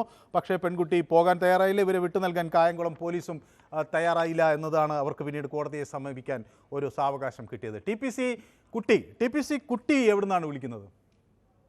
കുട്ടിയാണ് തൃശ്ശൂരിൽ നിന്നാണ്. യെസ്. അതെ, നമസ്കാരം. നമസ്കാരം സാറേ. ഇതിപ്പോ നമ്മൾ ചർച്ച ചെയ്യുന്ന വിഷയത്തൊന്നും അല്ലാതെയാണ് ചർച്ച പോകുന്നത്. ഓക്കെ, ഞാൻ I am coming to the point. അപ്പൊ എന്തായാലും ജാർഖണ്ഡിൽ രണ്ടുപേര് കേരളത്തോടുള്ള വിശ്വാസം കൊണ്ട് ഇങ്ങോട്ട് വന്നു എന്നുള്ളത് നമുക്ക് അഭിമാനിക്കാവുന്ന ഒരു കാര്യമാണ്. കാരണം ഇപ്പൊ നോർത്ത് ഈസ്റ്റ് ബംഗാളിലൊക്കെ ഞാൻ വർക്ക് ചെയ്തുകൊണ്ട് അവിടുത്തെ ആളുകള് ആ കാലഘട്ടത്തിലൊക്കെ വളരെ സത്യസന്ധരായി നമ്മളോടൊക്കെ വളരെ സ്നേഹത്തോടെ പെരുമാറിയിരുന്നവരാണ്. ഈ സൗത്ത് ഇന്ത്യയിലുള്ള ആളുകളോടൊക്കെ വളരെ മമതയുണ്ടായിരുന്നവർക്കൊക്കെ. പക്ഷേ ഇപ്പോഴത്തെ സ്ഥിതി വളരെ വ്യത്യസ്തമാണ്. ഞാൻ എൻ്റെ ഫ്രണ്ട്സിനോടൊക്കെ ചോദിക്കുമ്പോൾ കാര്യങ്ങൾ അറിയുന്നുണ്ട്. അത് രാഷ്ട്രീയമാണ്, അത് പോട്ടെ. ഏതായാലും കേരളത്തെ വിശ്വാസം അർപ്പിച്ച് അവരിങ്ങോട്ട് വന്നു എന്നുള്ളത് നമ്മളെല്ലാവരും സന്തോഷിക്കേണ്ടതാണ്. അതിന് പല അഭിപ്രായം പറയുന്നുണ്ട് പലരും, അത് പോട്ടെ. അങ്ങനെ ഒരു വിശ്വാസം അവർക്ക് ഉണ്ട് എന്നുള്ളത് നമ്മൾക്ക് അഭിമാനിക്കാവുന്നതാണ്. അതാണ് എനിക്ക് പറയാനുള്ളത്. യെസ്, വ്യക്തമാണ് താങ്കളുടെ അഭിപ്രായം. സെബാസ്റ്റ്യൻ ചിറമേൽ നമുക്കൊപ്പം ചേർന്നിട്ടുണ്ട്. കേരളം പ്രോഗ്രസീവ് ആകാൻ കാരണം കമ്മ്യൂണിസ്റ്റുകളും അതുപോലെ തന്നെ മിഷണറിമാരും ഒക്കെയാണ്. ബ്രിട്ടീഷുകാർ കുറ്റങ്ങളൊക്കെ ഉണ്ടെങ്കിലും അവരും ഈ സാമൂഹിക മാറ്റത്തിന് വേണ്ടി തുണച്ചു എന്നാണ് സെബാസ്റ്റ്യൻ ചിറമേൽ പറയുന്നത്. അങ്ങനെ ഒരു നിരീക്ഷണം അദ്ദേഹം മുന്നോട്ട് വയ്ക്കുന്നു. ജയകുമാർ ഓക്കെ സാർ എന്ന് പറയുന്നുണ്ട്. അത് എന്നോടാണെന്നാണ് ഞാൻ വിചാരിക്കുന്നത്. ഞാനത് ജയകുമാറിൻ്റെ ആ ആരോപണങ്ങൾക്കുള്ളൊരു മറുപടിയാണ്. അങ്ങനെ ഭയമല്ല, പക്ഷേ നമുക്ക് ആ ഒരു സ്നേഹവും സൗഹാർദ്ദവും ഒക്കെ എല്ലാ കാലത്തും ആളുകളുമായി സൂക്ഷിക്കേണ്ടതും ഉണ്ട്. നമ്മുടെ അടുത്ത പ്രേക്ഷകൻ അല്പസമയത്തിനകം നമുക്കൊപ്പം ചേരും. ഏതായാലും ജാർഖണ്ഡിലെ ഈ വിഷയം വലിയ ഒരു സംഭവം എന്ന തലത്തിൽ നമ്മൾ ചർച്ചയ്ക്കെടുക്കാനുള്ളൊരു കാരണം ഈ ദുരഭിമാന കൊലകൾ രാജ്യത്ത് വർദ്ധിക്കുന്നു. പ്രത്യേകിച്ച് അത് ജാർഖണ്ഡ് പോലൊരു സംസ്ഥാനത്ത് അതിൻ്റെ വലിയ തോത് കൂടുതലാണ്. ആ കാര്യമാണ് പ്രധാനമായും കോടതിക്ക് മുന്നിൽ വയ്ക്കുന്നത്. പോലീസിനോടിൻ്റെ സഹായത്തോടു കൂടിയാണ് പെൺകുട്ടിയുടെ കുടുംബാംഗങ്ങൾ എത്തിയത്. ഒരുപക്ഷെ അത് അവിടെ ഒരു മാൻ മിസ്സിംഗ് കേസ് എന്ന തരത്തിലായിരിക്കാം രജിസ്റ്റർ ചെയ്തിരിക്കുന്നത്. അതുകൊണ്ട് ആളെ കാണാത്തത് കൊണ്ടായിരിക്കാം പോലീസ് അവരെ അവിടെ എത്തിക്കാൻ വന്നത്. ഏതായാലും അവിടെയൊന്നും നീതി കിട്ടില്ല എന്ന ഉറപ്പാണ് ഈ ദമ്പതിമാരെ ഇങ്ങോട്ടേക്ക് എത്തിച്ചത്. വിജയൻ കൊല്ലത്ത് നിന്ന് നമുക്കൊപ്പം ചേരുന്നുണ്ട്. ശ്രീ വിജയൻ, നമസ്തേ സാറേ. നമസ്കാരം. അവിടുന്ന് ജാർഖണ്ഡിൽ നിന്ന് ഇവിടെ വന്നിങ്ങനെ ഒരു കാര്യം ചെയ്യുന്നതിലൊക്കെ നമുക്കും അഭിമാനവും കാര്യമൊക്കെ ഉണ്ട്. പക്ഷെ എന്നിരുന്നാലും ഈ കേരളത്തിലെ ഈ പറയുന്ന മതേതരത്വമൊന്നും നമ്മൾ കാണുന്നില്ല. ഇവിടെ മതേതരത്വം എന്ന് പറയുന്ന ഒരേ ഒരു വിഭാഗത്തിനുള്ളൊരു മതേതരത്വമേ ഉള്ളൂ. ഒരു രാഷ്ട്രീയക്കാരൻ അല്ലെങ്കിൽ ഒരു CPM-കാരൻ അല്ലെങ്കിൽ ഒരു കോൺഗ്രസ്സുകാരൻ അവർക്കുള്ളൊരു മതേതരത്വമേ ഉള്ളൂ. അത് രണ്ടു കൂട്ടരും ഒരു മതത്തെ മാത്രം ഇങ്ങനെ പ്രേരിപ്പിക്കുന്നു, എല്ലാ കാര്യത്തിനും അവരെ സഹായിക്കുന്നു, എല്ലാത്തിനും. അങ്ങനെയുണ്ടോ നമ്മുടെ കേരളത്തിൽ? അങ്ങനെ മതം തിരിച്ച് ആളുകളെ സഹായിക്കുന്ന ഒരു രീതി ഉണ്ടോ ശ്രീ വിജയൻ? നമ്മൾ എന്തെങ്കിലുമൊക്കെ വിളിച്ചു പറയുകയാണ്. അല്ലെങ്കിൽ അങ്ങനെ പറയുന്നതല്ലല്ലോ സാർ. നമ്മൾ എന്തെല്ലാം ഇപ്പം ഈ പിന്നെ എന്തുവാ തമിഴ്നാട്ടിലെ സ്റ്റാലിന്റെ മകൻ പറഞ്ഞത് അത് സാറ് കേട്ടായിരുന്നോ സാറേ? അത് ശരിയായ ഇവിടെ അതിന് പിന്നെ ഇവിടുത്തെ പാർട്ടി സെക്രട്ടറി പറഞ്ഞത് സാർ കേട്ടായിരുന്നോ? അത് അശ്ലീലമാണെന്നാ പറഞ്ഞത്. ഈ നമ്മുടെ സംസ്കാരം അശ്ലീലമാണെന്നാ പറഞ്ഞത്. അത് അതൊക്കെ പാർട്ടി സെക്രട്ടറി ഒന്നും അങ്ങനെ ഇവിടെ പറഞ്ഞെന്ന് ഞാൻ കേട്ടില്ല, എനിക്കറിയില്ല. അല്ല, സ്റ്റാലിൻ അവിടെ അന്ന് പറഞ്ഞു, പിന്നീട് അത് അദ്ദേഹം അത് ഒന്ന് മയപ്പെടുത്തി വേറൊരു നിലപാട് എടുത്തു എന്നാണ് ഞാൻ വിചാരിക്കുന്നത്. അങ്ങനെ പറയരുതല്ലോ ഒരു മതത്തെക്കുറിച്ചും അങ്ങനെ പറയരുത്. അത് ഹിന്ദുക്കളെ ആയാലും ക്രിസ്ത്യൻസിനെ ആയാലും ഒരു മതത്തെക്കുറിച്ചും അങ്ങനെ പറയുന്നത് ശരിയല്ല. അതും വിശേഷിച്ച് ഇത്രയും വലിയ രാഷ്ട്രീയക്കാര് പറയുമ്പോൾ അയാളൊരു മന്ത്രിയല്ലേ. ഇവിടെ ഇദ്ദേഹം പണ്ട് കുറച്ചു നാള് മന്ത്രിയായിട്ടിരുന്നെന്നും പറഞ്ഞല്ലേ ഇപ്പം പിന്നെ പി സി ജോർജിനെ പിടിച്ച് അകത്തിട്ടേക്കുന്നത്. അദ്ദേഹത്തിന്റെ വായിന്ന് വീണൊരു തെറ്റിന്. ഇതെല്ലാം ഈ പിന്നെ വൺ സൈഡ് മാത്രമാണല്ലോ കാര്യങ്ങൾ പോകുന്നത്. അതാ ഞാൻ പറഞ്ഞത്. അല്ലാതെ എനിക്ക് മതവും ഇതൊന്നുമില്ല. എന്റെ ഒരുപാട് സുഹൃത്തുക്കളും ഈ വിഭാഗത്തിൽപ്പെട്ടവരും എല്ലാ കക്ഷികളും ഉണ്ട്. ഞാനുള്ള കാര്യങ്ങൾ പറഞ്ഞതേ ഉള്ളൂ. അതാ ഞാൻ എന്റെ കണ്ണിൽ കാണുന്നത്. യെസ്, വ്യക്തമാണ്. ഏതായാലും അങ്ങനെ ഒരു ആരോപണം താങ്കൾക്കുണ്ട് എന്നത് എനിക്ക് തോന്നുന്നില്ല. നമുക്ക് എന്തെങ്കിലും അങ്ങനെ ഉണ്ടെങ്കിൽ തന്നെ അത് എന്തെങ്കിലും തെറ്റിദ്ധാരണകളുടെ പുറത്തായിരിക്കും എന്നാണ് ഞാൻ വിചാരിക്കുന്നത്. ജയകുമാർ എന്നോട് ക്ഷമാപണമൊക്കെ നടത്തുന്നുണ്ട്. ജയകുമാർ പറയുന്നത് അത് അദ്ദേഹം ഞാൻ വീണയെ ഭയപ്പെട്ടു എന്ന് നേരത്തെ എഴുതില്ല. അപ്പോൾ അതിൻ്റെ ഞാൻ വിശദീകരിച്ചപ്പോൾ കാര്യങ്ങൾക്ക് ഒരു ക്ഷമാപണം നടത്തി എന്നതാണ്. എല്ലാവരും ഈ ദീപുവിന് നേരെ തിരിയുന്നത് എന്താണെന്ന് എനിക്ക് മനസ്സിലായി. ദീപുവിന് സമയം കൊടുത്തതിൽ പ്രയാസം തോന്നി എന്നാണ്. അല്ല, അത് അഭിപ്രായ ഭിന്നതകൾ ഉണ്ടായപ്പോൾ അഭിപ്രായ ഭിന്നത തർക്കിച്ചു. പിറ്റേ ദിവസം നടന്നത് 6 പേർക്ക് നേരെ അക്രമം നടത്തിയ ഒരു യുവാവിൻ്റെ കാര്യമാണ് നമ്മൾ ചർച്ച ചെയ്ത്. അതിൽ 5 പേർ മരിച്ചു, ഒരാൾ ഗുരുതരാവസ്ഥയിലെ. 6 പേരും ആ യുവാവിൻ്റെ ബന്ധുക്കളാണ്. അമ്മയും സഹോദരനും അമ്മാവനും ഒക്കെ ആയിട്ട് അമ്മൂമ്മയും ഒക്കെ ആയിട്ടുള്ള ആളുകളാണ്. അപ്പോൾ ആ വിഷയം ചർച്ച ചെയ്യുമ്പോൾ ആ വിഷയത്തിൽ ഊന്നി ഉള്ള ചില കാര്യങ്ങൾ അദ്ദേഹം പറയുമ്പോൾ അതിലെനിക്ക് അഭിപ്രായ വ്യത്യാസം ഉണ്ടായിരുന്നില്ല. അതുകൊണ്ട് ആ കാര്യങ്ങൾ ജനങ്ങൾ അറിയട്ടെ എന്ന് ഞാൻ വിചാരിച്ചു. പക്ഷേ അഭിപ്രായ വ്യത്യാസമുള്ള കാര്യത്തിൽ ശക്തമായ അഭിപ്രായ വ്യത്യാസവും രേഖപ്പെടുത്തിയിട്ടുണ്ട്. ഞാൻ വെറുതെ അങ്ങനെ അഭിപ്രായ വ്യത്യാസം ഉണ്ടാക്കിയതല്ല. ഞാൻ അതിൻ്റെ കാര്യങ്ങൾ പരിശോധിച്ചതിന് ശേഷമാണ് എനിക്ക് അഭിപ്രായ വ്യത്യാസം ഉണ്ടായത്. ഓക്കെ, ഗോളാന്തരം നമുക്കൊപ്പം ചേർന്നിട്ടുണ്ട്. നമസ്കാരം മനു. അത് ഒരു ആശയക്കുഴപ്പം ഉണ്ടാക്കിയത് ദീപു താങ്കൾക്ക് ഇന്നലെ അവർ അത് മനസ്സിലാക്കി തന്നില്ലേ എന്ന് ചോദിച്ചപ്പോഴാണ് ആശയക്കുഴപ്പം ഉണ്ടാക്കിയത്. അവർ മനസ്സിലാക്കി തന്നത് ചോദിച്ചതിന് ആശയക്കുഴപ്പം ഉണ്ടാക്കേണ്ട കാര്യമില്ല. അവരെ എനിക്കറിയാം. ഞങ്ങൾ ഒരുമിച്ച് ജോലി ചെയ്തവരാണ്. ഒരു ഡെസ്കിൻ്റെ 2 മറുവശങ്ങളിൽ ഇരുന്ന് ജോലി ചെയ്തവരാണ്. ഒരുമിച്ച് ഇതുപോലെ ഒരു സമരം, ഇനി ഞാൻ ഓർക്കുകയാണെങ്കിൽ നഴ്സുമാരുടെ ഒരു സമരമാണെന്ന് കേരളത്തിൽ ഏറ്റവും ശക്തമായിരുന്നത്. നഴ്സുമാർക്ക് ആവശ്യത്തിനുള്ള വേതനം ലഭിക്കുന്നില്ല എന്ന വലിയ പോരാട്ടം കേരളത്തിൽ നടക്കുമ്പോൾ ആ വാർത്തകൾ റിപ്പോർട്ട് ചെയ്യുമ്പോൾ അതിനെ ഒരു ആങ്കർ എന്ന നിലയിൽ അന്ന് ഏറ്റവും അതിനുവേണ്ടി വീറോടെ വാദിച്ച ഒരാളാണ് വീണ ജോർജ്. ഞാനതൊക്കെ ഓർക്കുന്നു. അതുകൊണ്ടാണ് ഞാനതങ്ങനെ പറയുന്നത്. സതി ബാബുരാജ് പറയുന്നു, hi, good evening Manu. I promote my husband to see this program. Still at 4 o'clock he see this program. He is an addict to this program. He appreciates you എന്നാണ്. ഇതൊക്കെ എനിക്കൊരു ഒരു എന്താണ് ഇത്രയും സന്തോഷം തരുന്ന വാക്കുകൾ എന്നൊന്നില്ല. കാരണം ഭർത്താവിനെ ശ്രീ സതി ബാബുരാജ് ഈ വിഷയം അല്ലെങ്കിൽ നമ്മുടെ പൊതുവേദി കാണാൻ അവസരം കൊടുക്കുകയാണ്. ആ അവസരമല്ല, അതിനുവേണ്ട ഒരു പിന്തുണയൊക്കെ കൊടുക്കുന്നു എന്നാണ് പറയുന്നത്. നമ്മളെ ഇഷ്ടപ്പെടുന്നു, പൊതുവേദിയുടെ ഈ പരിപാടി ഇഷ്ടപ്പെടുന്നു. അതൊരു വ്യക്തിയുടെ മാത്രം പരിപാടിയല്ല, അതൊരു കൂട്ടായ്മയുടെ ഒരു പരിപാടി ആയതുകൊണ്ടാണ് ഈ പൊതുവേദി മറ്റുള്ളവരിൽ നിന്ന് വ്യത്യസ്തമാകുന്നത്. കാരണം അത് ഏതെങ്കിലും ഒരു ആങ്കറിലല്ല അതിലേക്ക് കോൺട്രിബ്യൂട്ട് ചെയ്യുന്ന. ഇപ്പോൾ എത്രയൊക്കെ തന്നെ നമ്മൾ പരസ്പരം കലഹിച്ചാലും പ്രദീപ് ഒരു വശത്ത്, ദീപു ഒരു വശത്ത്, ജയകുമാർ ഒരു വശത്ത്, അതുപോലെ നമ്മുടെ പോത്തങ്കോട്ട് എന്ന് വിളിക്കുന്ന ഉണ്ണികൃഷ്ണനൊക്കെ വ്യത്യസ്തമായ അഭിപ്രായങ്ങൾ പറഞ്ഞ് പരസ്പരം കലഹിക്കുമ്പോഴും ഇത് പൊതുവേദി അവരുടെ എല്ലാം കൂടി ചേർന്ന ഒരു വേദിയാണ് എന്നുള്ള ഇതാണ് എനിക്ക് കിട്ടുന്നത്. രഘു എന്നൊരു പ്രേക്ഷകൻ പാലക്കാട് നിന്ന് വിളിക്കുന്നുണ്ട്. ശ്രീ രഘു, താങ്കൾ പാലക്കാട് എവിടെ നിന്നാണ് വിളിക്കുന്നത്? വടക്കഞ്ചേരി. ഞാൻ ഈ രഘുവായിട്ടൊരു കാര്യം ചോദിക്കണമെന്ന് വെച്ചാൽ, താങ്കളെ പോലെ സംസാരിക്കുന്നൊരു പ്രേക്ഷകൻ പൊതുവേദിയിലുണ്ടായിരുന്നു. അദ്ദേഹത്തിൻ്റെ പേര് ശിവജി എന്നായിരുന്നു. അദ്ദേഹം തൃശ്ശൂരിൽ നിന്നാണ് വിളിക്കാറുണ്ടായിരുന്നത്. പക്ഷേ അദ്ദേഹത്തെ ഇപ്പോൾ കാണാനില്ല. ഞാൻ താങ്കളുടെ പേര് കാണുമ്പോൾ എപ്പോഴും ഓർക്കും, ആ ശബ്ദം ഏതാണ്ട് ഒരേപോലെയാണ്. ഞാനും കേട്ടിരുന്നു, ഞാനും മുൻപ് കേട്ടിട്ടുണ്ട്. ഇപ്പൊ അങ്ങനെ വിളിക്കില്ലെന്ന് തോന്നുന്നുണ്ട്. ശരി, താങ്കൾക്ക് അഭിപ്രായം? ഞാൻ പറയുന്നത് ഈ നമ്മുടെ തമിഴ്നാട് തൊട്ടടുത്ത സംസ്ഥാനമായ തമിഴ്നാട്ടില് ഈ തിരുട്ട് ഗ്രാമം എന്ന് പറഞ്ഞൊരു സ്ഥലമുണ്ട്. സാറ് കേട്ടിട്ടുണ്ടോ? ഇപ്പൊ ജാർഖണ്ഡ് ഇത്രയും ദൂരെയാണല്ലോ. ഈ തിരുട്ട് ഗ്രാമത്തെ എന്തുകൊണ്ടാണ് പരിഹരിക്കാൻ പറ്റാത്തത്? അവിടെ നിയമമില്ലേ? അല്ല, തിരുട്ട് ഗ്രാമത്തിൽ പരിഹരിക്കാൻ പറ്റാതെ, തിരുട്ട് ഗ്രാമത്തിലുള്ള ആളുകൾ അവർ കാലങ്ങളായി എന്തോ മോഷണവും ഇതൊക്കെ ചെയ്യുന്ന ഒരു അങ്ങനെയൊക്കെയുള്ള ഒരു രീതിയിലുള്ളവരായിരുന്നു. ആണല്ലേ? അവിടെ വലിയ തോതിലുള്ള വിദ്യാഭ്യാസവും കാര്യങ്ങളും കൊണ്ടുവന്നു. അവർ ഇപ്പോൾ അവിടുന്ന് പല MA പഠിച്ചവരും ഗ്രാജുവേറ്റ്സും അതുപോലെ പോസ്റ്റ് ഗ്രാജുവേറ്റ്സും ഒക്കെ ഉണ്ട്. ചില ആളുകൾ വിദ്യാഭ്യാസം കിട്ടിയപ്പോൾ വലിയ കള്ളന്മാരായി മാറി എന്ന ഒരു വിമർശനം വേറെ ആരോ ഒരു ദിവസം ഉന്നയിക്കുന്നത് കണ്ടു.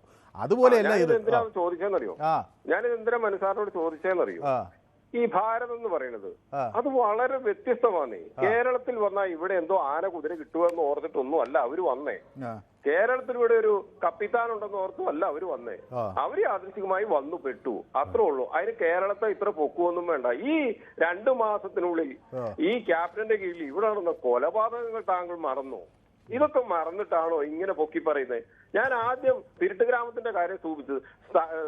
ഞാൻ ക്യാപ്റ്റനെയോ കമ്മ്യൂണിസ്റ്റ് പാർട്ടിയോ അല്ല പൊക്കി പറഞ്ഞു. ഞാൻ ഇവിടുത്തെ കോടതിയെയും ഇവിടുത്തെ പൊതു ബോധത്തെയുമാണ് ഞാൻ. എല്ലായിടത്തും ഒരുപോലെ തന്നെയാണെന്നേ. നമ്മൾ ഒരു കാലത്ത് എന്താ പറഞ്ഞേ? താങ്കൾ ഒരു കാര്യം ഓർത്തേക്ക്. ഒരു കാലത്ത് എന്താ പറഞ്ഞത്? UP-യിൽ ഒരു കൊലപാതകം നടന്ന അപ്പൊ പറയും മുഖ്യമന്ത്രി രാജിവെക്കണം, അവിടെ യോഗി ശരിയല്ലാന്ന്. അപ്പൊ അങ്ങനെയാണ് കേരളത്തിൽ ഇപ്പൊ പിണറായി രാജിവെക്കണോ ആരെങ്കിലും ആവശ്യപ്പെടുന്നുണ്ടോ? അതുകൊണ്ട് ഇങ്ങനെയൊന്നും ആളുകളെ തെറ്റിദ്ധരിപ്പിക്കുന്ന രീതിയിൽ ഇത്തരം കഥകൾ കൊണ്ടുപോകരുത്. ഭാരതം വളരെ വ്യത്യസ്തമാണ്. 28 സംസ്ഥാനങ്ങളും വ്യത്യസ്തമാണ്. ഭാരതത്തിന്റെ സംസ്കാരം അതാണ്. അവിടെ പല കാര്യങ്ങളും പല രാജ്യത്തും പല രീതിയിലാണ് നടന്നു പോകുന്നത്. അതുകൊണ്ട് ഇത്തരം കാര്യങ്ങൾ പറഞ്ഞ് കേരളത്തെ പൊക്കി ദയവ് ചെയ്ത് എങ്ങനെയെങ്കിലും ഈ സർക്കാർ ഒന്ന് ഇറങ്ങിപ്പോവാൻ ഞങ്ങൾ കാത്തിരിക്കുക. മനുഷ്യന് മൊത്തം കേരളത്തിലെ അതിന്റെ കൂടെ ഇതും കൂടെ ഒന്ന് കുത്തിക്കയറ്റി ആവശ്യമില്ലാതെ ഈ വിദ്യാഭ്യാസം ഇല്ലാത്ത ജനങ്ങളെ കൂടെ പറഞ്ഞു മനസ്സിലാക്കി അവർ അടുത്ത പ്രാവശ്യം ഇങ്ങനെ വോട്ട് ചെയ്യാനുള്ള അവസ്ഥ ദയവ് അല്ല. എന്റെ പൊന്ന് ശിവജി, ഞാൻ താങ്കളോട് പറയട്ടെ, ഇത് അതല്ല. ഇത് ഞാൻ ഏതെങ്കിലും സർക്കാരിനെ പിന്തുണയ്ക്കല്ലേ. ഞാൻ പൊതു ആളുകളുടെ ഒരു പൊതു രീതിയെക്കുറിച്ച് പറഞ്ഞാണ്. ഒരുപക്ഷെ അവർ കേരളത്തിൽ വരുമ്പോൾ അവർക്ക് ഈ നാട്ടിലൊരു വിശ്വാസം ഉണ്ടായിരിക്കണം. അല്ലെങ്കിൽ ഇവിടെയും ഇതുപോലെ ഒരു 2 പേർ തമ്മിൽ വിവാഹം കഴിക്കാൻ വരുന്നു എന്നറിയുമ്പോൾ അതിനെ ശക്തമായി എതിർക്കുന്ന ആളുകളുണ്ടെങ്കിൽ അതും പ്രയാസം സൃഷ്ടിക്കുമല്ലോ. അപ്പൊ ആ ഒരു ബോധത്തിലായിരുന്നു. ഞാനൊക്കെ ഇൻഡോറിലൊക്കെ പോയി ജോലി ചെയ്തിട്ടുള്ള ഞാൻ പോയി ജോലി ചെയ്തിട്ടുള്ള അവിടെയൊന്നും നിങ്ങൾ പറയുന്നത് ഒരു കുഴപ്പങ്ങളും ഇല്ലെന്നേ. ഞാനൊരു അവിടെ കുഴപ്പമുണ്ടെന്ന് ഞാൻ പറഞ്ഞില്ല. ഓക്കെ, ഗ്രാമങ്ങളിലേക്ക് പോയി കഴിഞ്ഞാൽ ഒരുപാട് ഉൾഗ്രാമങ്ങളിൽ പോയാൽ വിദ്യാഭ്യാസം എത്താത്ത സ്ഥലങ്ങളൊക്കെ ഉണ്ട്. അതൊക്കെ ഞാൻ സമ്മതിക്കുന്നു. നമ്മളിവിടെയും വെറുതെ പറയുന്നു ഇവിടെ എല്ലാം തികഞ്ഞാന്ന്. ഒന്നും തികഞ്ഞിട്ടൊന്നും ഇല്ലെന്നേ ഇവിടെ. ശരി, ഓക്കെ. സ്വപ്ന സാമുവൽ നമ്മുടെ സ്ഥിരം പ്രേക്ഷകനാണ്. സ്വപ്ന സാമുവൽ നമുക്കൊപ്പം ചേരുന്നുണ്ട്. സർക്കാരിന് പിന്നെ ഒക്കെ അഭിനന്ദനങ്ങൾ അറിയിക്കുകയാണ്. പോലീസിനും അഭിനന്ദനങ്ങൾ അറിയിക്കുന്നു. പോലീസ് ഇതിലൊരു അഭിനന്ദനം അർഹിക്കുന്നുണ്ട് കേട്ടോ. കാരണം ഇങ്ങനെ ഒരു പ്രശ്നം വന്നപ്പോൾ ക്രിയാത്മകമായ ഒരു ഇടപെടൽ അവരുടെ ഭാഗത്ത് നിന്ന് ഉണ്ടായി എന്നുള്ളത്. നമ്മൾ എല്ലായ്പ്പോഴും പോലീസിനെ കുറ്റം പറയുന്നതല്ല. 2 പേർ ജീവിക്കാൻ തീരുമാനിച്ചാൽ പിന്നെ അവരെ തടയാൻ ആർക്കും കഴിയില്ല. അപ്പോൾ പിന്നെ അവരെ ദുരഭിമാന കൊലകൾക്ക് വിട്ടുകൊടുക്കാതെ സംരക്ഷിക്കുക എന്നതാണ് പിന്നെ നമുക്ക് ചെയ്യാനുള്ളത്. ജയൻ KP പറയുന്നു, Uttar Pradesh is the state with the highest number of honour killings, not Jharkhand എന്ന് പറയും. ഇത് ഞാനതിൻ്റെ ഒരു കണക്കിപ്പോൾ എടുത്തില്ല കേട്ടോ. ഞാൻ ഈ കേസ് കോടതിയിൽ അവതരിപ്പിച്ച അഭിഭാഷകനാണ് ആദ്യം നമ്മൾ ബന്ധപ്പെട്ടത്. അപ്പോൾ അദ്ദേഹം ആണ് എന്നോട് പറഞ്ഞത്. അപ്പോൾ നിങ്ങളെല്ലാവരും കേൾക്കാം, ഈ പൊതുവേദിയിൽ തന്നെ പറഞ്ഞത് കോടതിയുടെ മുന്നിൽ ജാർഖണ്ഡിലെ ഈ ദുരഭിമാന കൊലകളുടെ ഒരു കണക്ക് വെച്ചു എന്നാണ്. ഏതായാലും അത് ഏറ്റവും കൂടുതലാണെന്ന് അദ്ദേഹം പറയുന്നു. ഒരുപക്ഷെ ഏറ്റവും കൂടുതലായ സംസ്ഥാനങ്ങളിൽ ഒന്നാകാം.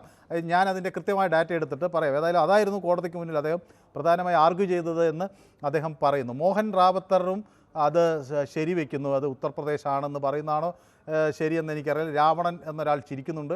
ഓക്കെ, അനിൽ ടൂവും പറയുന്നു, hello Manu, good evening. From my perspective this kind of marriage should only be allowed under special marriage acts, not religion based. Anil Tom പറയുന്നു, in this case the bridegroom's friend suggested him about going to Kerala. This means what in future we expect more such cases എന്നാണ് Anil Tom പറയുന്നത്. ഇനിയും ആളുകൾ വന്നേക്കാം എന്ന് പറയുന്നു. Okay, ഞാൻ ഒരു ചെറിയ ഇടവേളയിലേക്ക് പോയി പെട്ടെന്ന് മടങ്ങി വരാം. പൊതുവേദി തുടരും. എല്ലാവരും പൊതുവേദിക്കൊപ്പം നിൽക്കണം.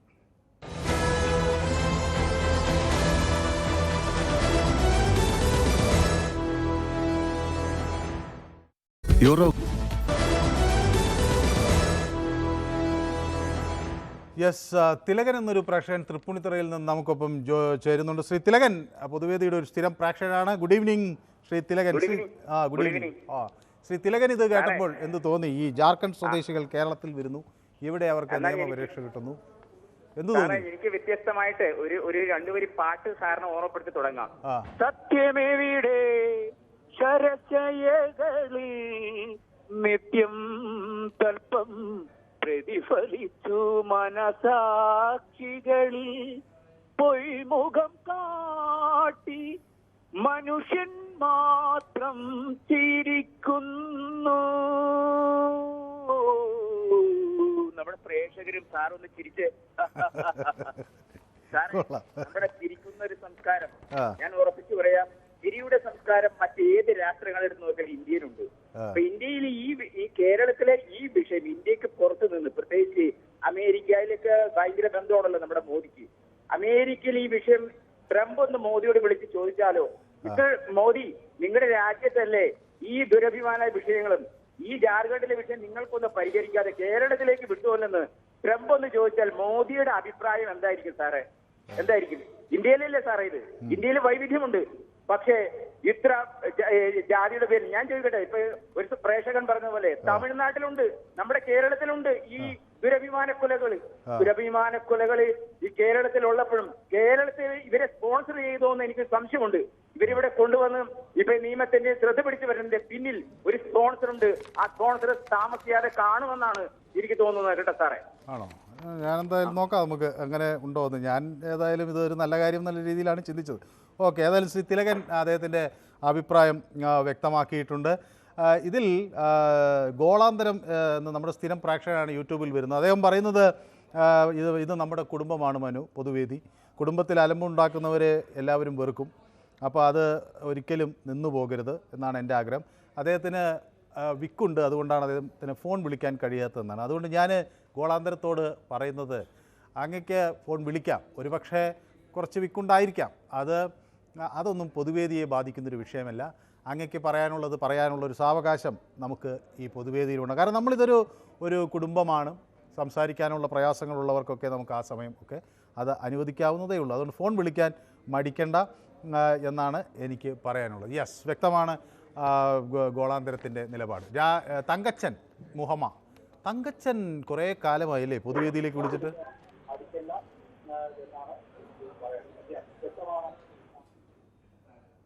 തങ്കച്ചൻ കേൾക്കാമോ? എനിക്ക് തോന്നുന്നു തങ്കച്ചൻ്റെ ഫോണിൽ എന്തോ പ്രശ്നം പറ്റി. ചന്ദ്രൻ നായർ എന്നൊരു പ്രേക്ഷകൻ തിരുവനന്തപുരത്ത് നിന്ന് നമുക്കൊപ്പം ചേരുന്നുണ്ട്. അതിനു മുമ്പ് കിഷോർ എനിക്ക് കോന്നിയിൽ നിന്ന് ഹായ് മനു എന്ന് അയക്കുന്നുണ്ട്. Yes Kishore, hi. അവിടെ ഹാപ്പിയായി കോന്നിയിൽ ഇരിക്കുന്നു എന്നാണ് ഞാൻ വിചാരിക്കുന്നത്. ചന്ദ്രൻ നായർ, ശ്രീ ചന്ദ്രൻ നായർക്ക് ഈ വിഷയം കേട്ടപ്പോൾ എന്താണ് തോന്നിയത്? സാർ ഭാരതീയരല്ലേ സാർ? അവരെ രണ്ടുപേരെയും സഹോദരന്മാരെ കാണണമെന്നല്ലേ സാർ പറയുന്നത്? അത് നല്ലത് തന്നെയാണ്, അങ്ങനെ ഒരു സംഗതി ചെയ്തതാണ്. അതോടൊപ്പം തന്നെ ഒരു കാര്യം കൂടെ പറഞ്ഞോട്ടെ സാർ. അതായത് കേരളത്തിനകത്ത് വൃദ്ധമാതാക്കളെ, അതായത് മാതാക്കളെയും പിതാക്കളെയും ഉപേക്ഷിക്കുന്ന ഒരു പ്രവണത വർദ്ധിച്ചു വരുന്നു സാർ. ഗുരുവായൂർ ക്ഷേത്രം, ഓച്ചറ ക്ഷേത്രം അവിടെ കൊണ്ടുവന്ന് നടതള്ളുന്ന ഒരു സംഗതിയുണ്ട്. നമ്മൾ ഇവരെ സ്വീകരിക്കുന്നതോടൊപ്പം തന്നെ കേരളീയർ അതും കൂടെ ഒന്ന് മനസ്സിലാക്കണം സാർ. ഞാനൊരു വൃദ്ധസദനത്തിന്റെ വാളണ്ടിയറാണ് സാർ. അവിടെ എന്താണെന്ന് വെച്ചാൽ 35 പേരുണ്ട്. ആ 35 പേരുടെ അവസ്ഥ എന്തോന്നറിയാമോ? അവർ വന്ന വഴികളെല്ലാം നമ്മൾ ചോദിച്ച് മനസ്സിലാക്കി. അങ്ങനെ എന്താണെന്ന് വെച്ചാൽ മാതാക്കളെയും പിതാക്കളെയും ഉപേക്ഷിക്കുന്ന ഒരു പ്രവണതയും കൂടെ മാറ്റിയെടുക്കണം. അത് എൻ്റെ ഒരു അഭിപ്രായം കൂടെയാണ്. വൃദ്ധസാധനങ്ങൾ നമുക്ക് വേണ്ട സാർ, കൂടുതൽ വൃദ്ധസാധനങ്ങൾ വേണ്ട. യെസ്, അത് എനിക്ക് ഏതായാലും താങ്കൾ ഉദ്ദേശിച്ച കാര്യം മനസ്സിലായി. ചന്ദ്രൻ നായർ, എനിക്ക് സത്യത്തിൽ താങ്കളോട് വലിയ ഒരു ബഹുമാനം തോന്നുകയാണ്. കാരണം ഈ ആളുകൾ ഉപേക്ഷിക്കപ്പെട്ട മനുഷ്യരെ സഹായിക്കാനുള്ളൊരു വലിയ മനസ്സ് അങ്ങക്കുണ്ട് എന്നുള്ളത് ഈ പൊതുവേദിയിലെ ഓരോ പ്രേക്ഷകനെയും ചിലപ്പോൾ അടുത്തറിയുമ്പോൾ സത്യത്തിൽ അവരോട് ഉള്ളൊരു അടുപ്പം വല്ലാതെ കൂടുകയാണ്. കാരണം ഇതിൽ വരുന്ന പല ആളുകളും പല തരത്തിൽ പൊതുരംഗത്ത് പ്രവർത്തിക്കുന്നവരാണ്, സേവനങ്ങൾ ചെയ്യുന്നവരാണ്. ഈ നാട് മാറണമെന്ന വ്യക്തമായ ഒരു ആഗ്രഹം കൊണ്ടും ആണ് അവർ പൊതുവേദിയിലേക്ക് വിളിക്കുകയും ചെയ്യുന്നത്.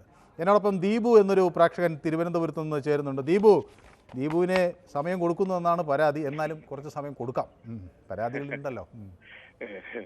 അല്ല മനു, സത്യത്തില് മനു ഇങ്ങനെ പേടിക്കരുത്, അതാണ് എനിക്കും പറയാനുള്ളത്. മനു ഇങ്ങനെ പേടിച്ചാൽ ഇനി നമുക്ക് സ്നഗിയൊക്കെ വാങ്ങിച്ചിട്ടുണ്ടെന്നാണ് ഞാൻ മനസ്സിലാക്കുന്നത്.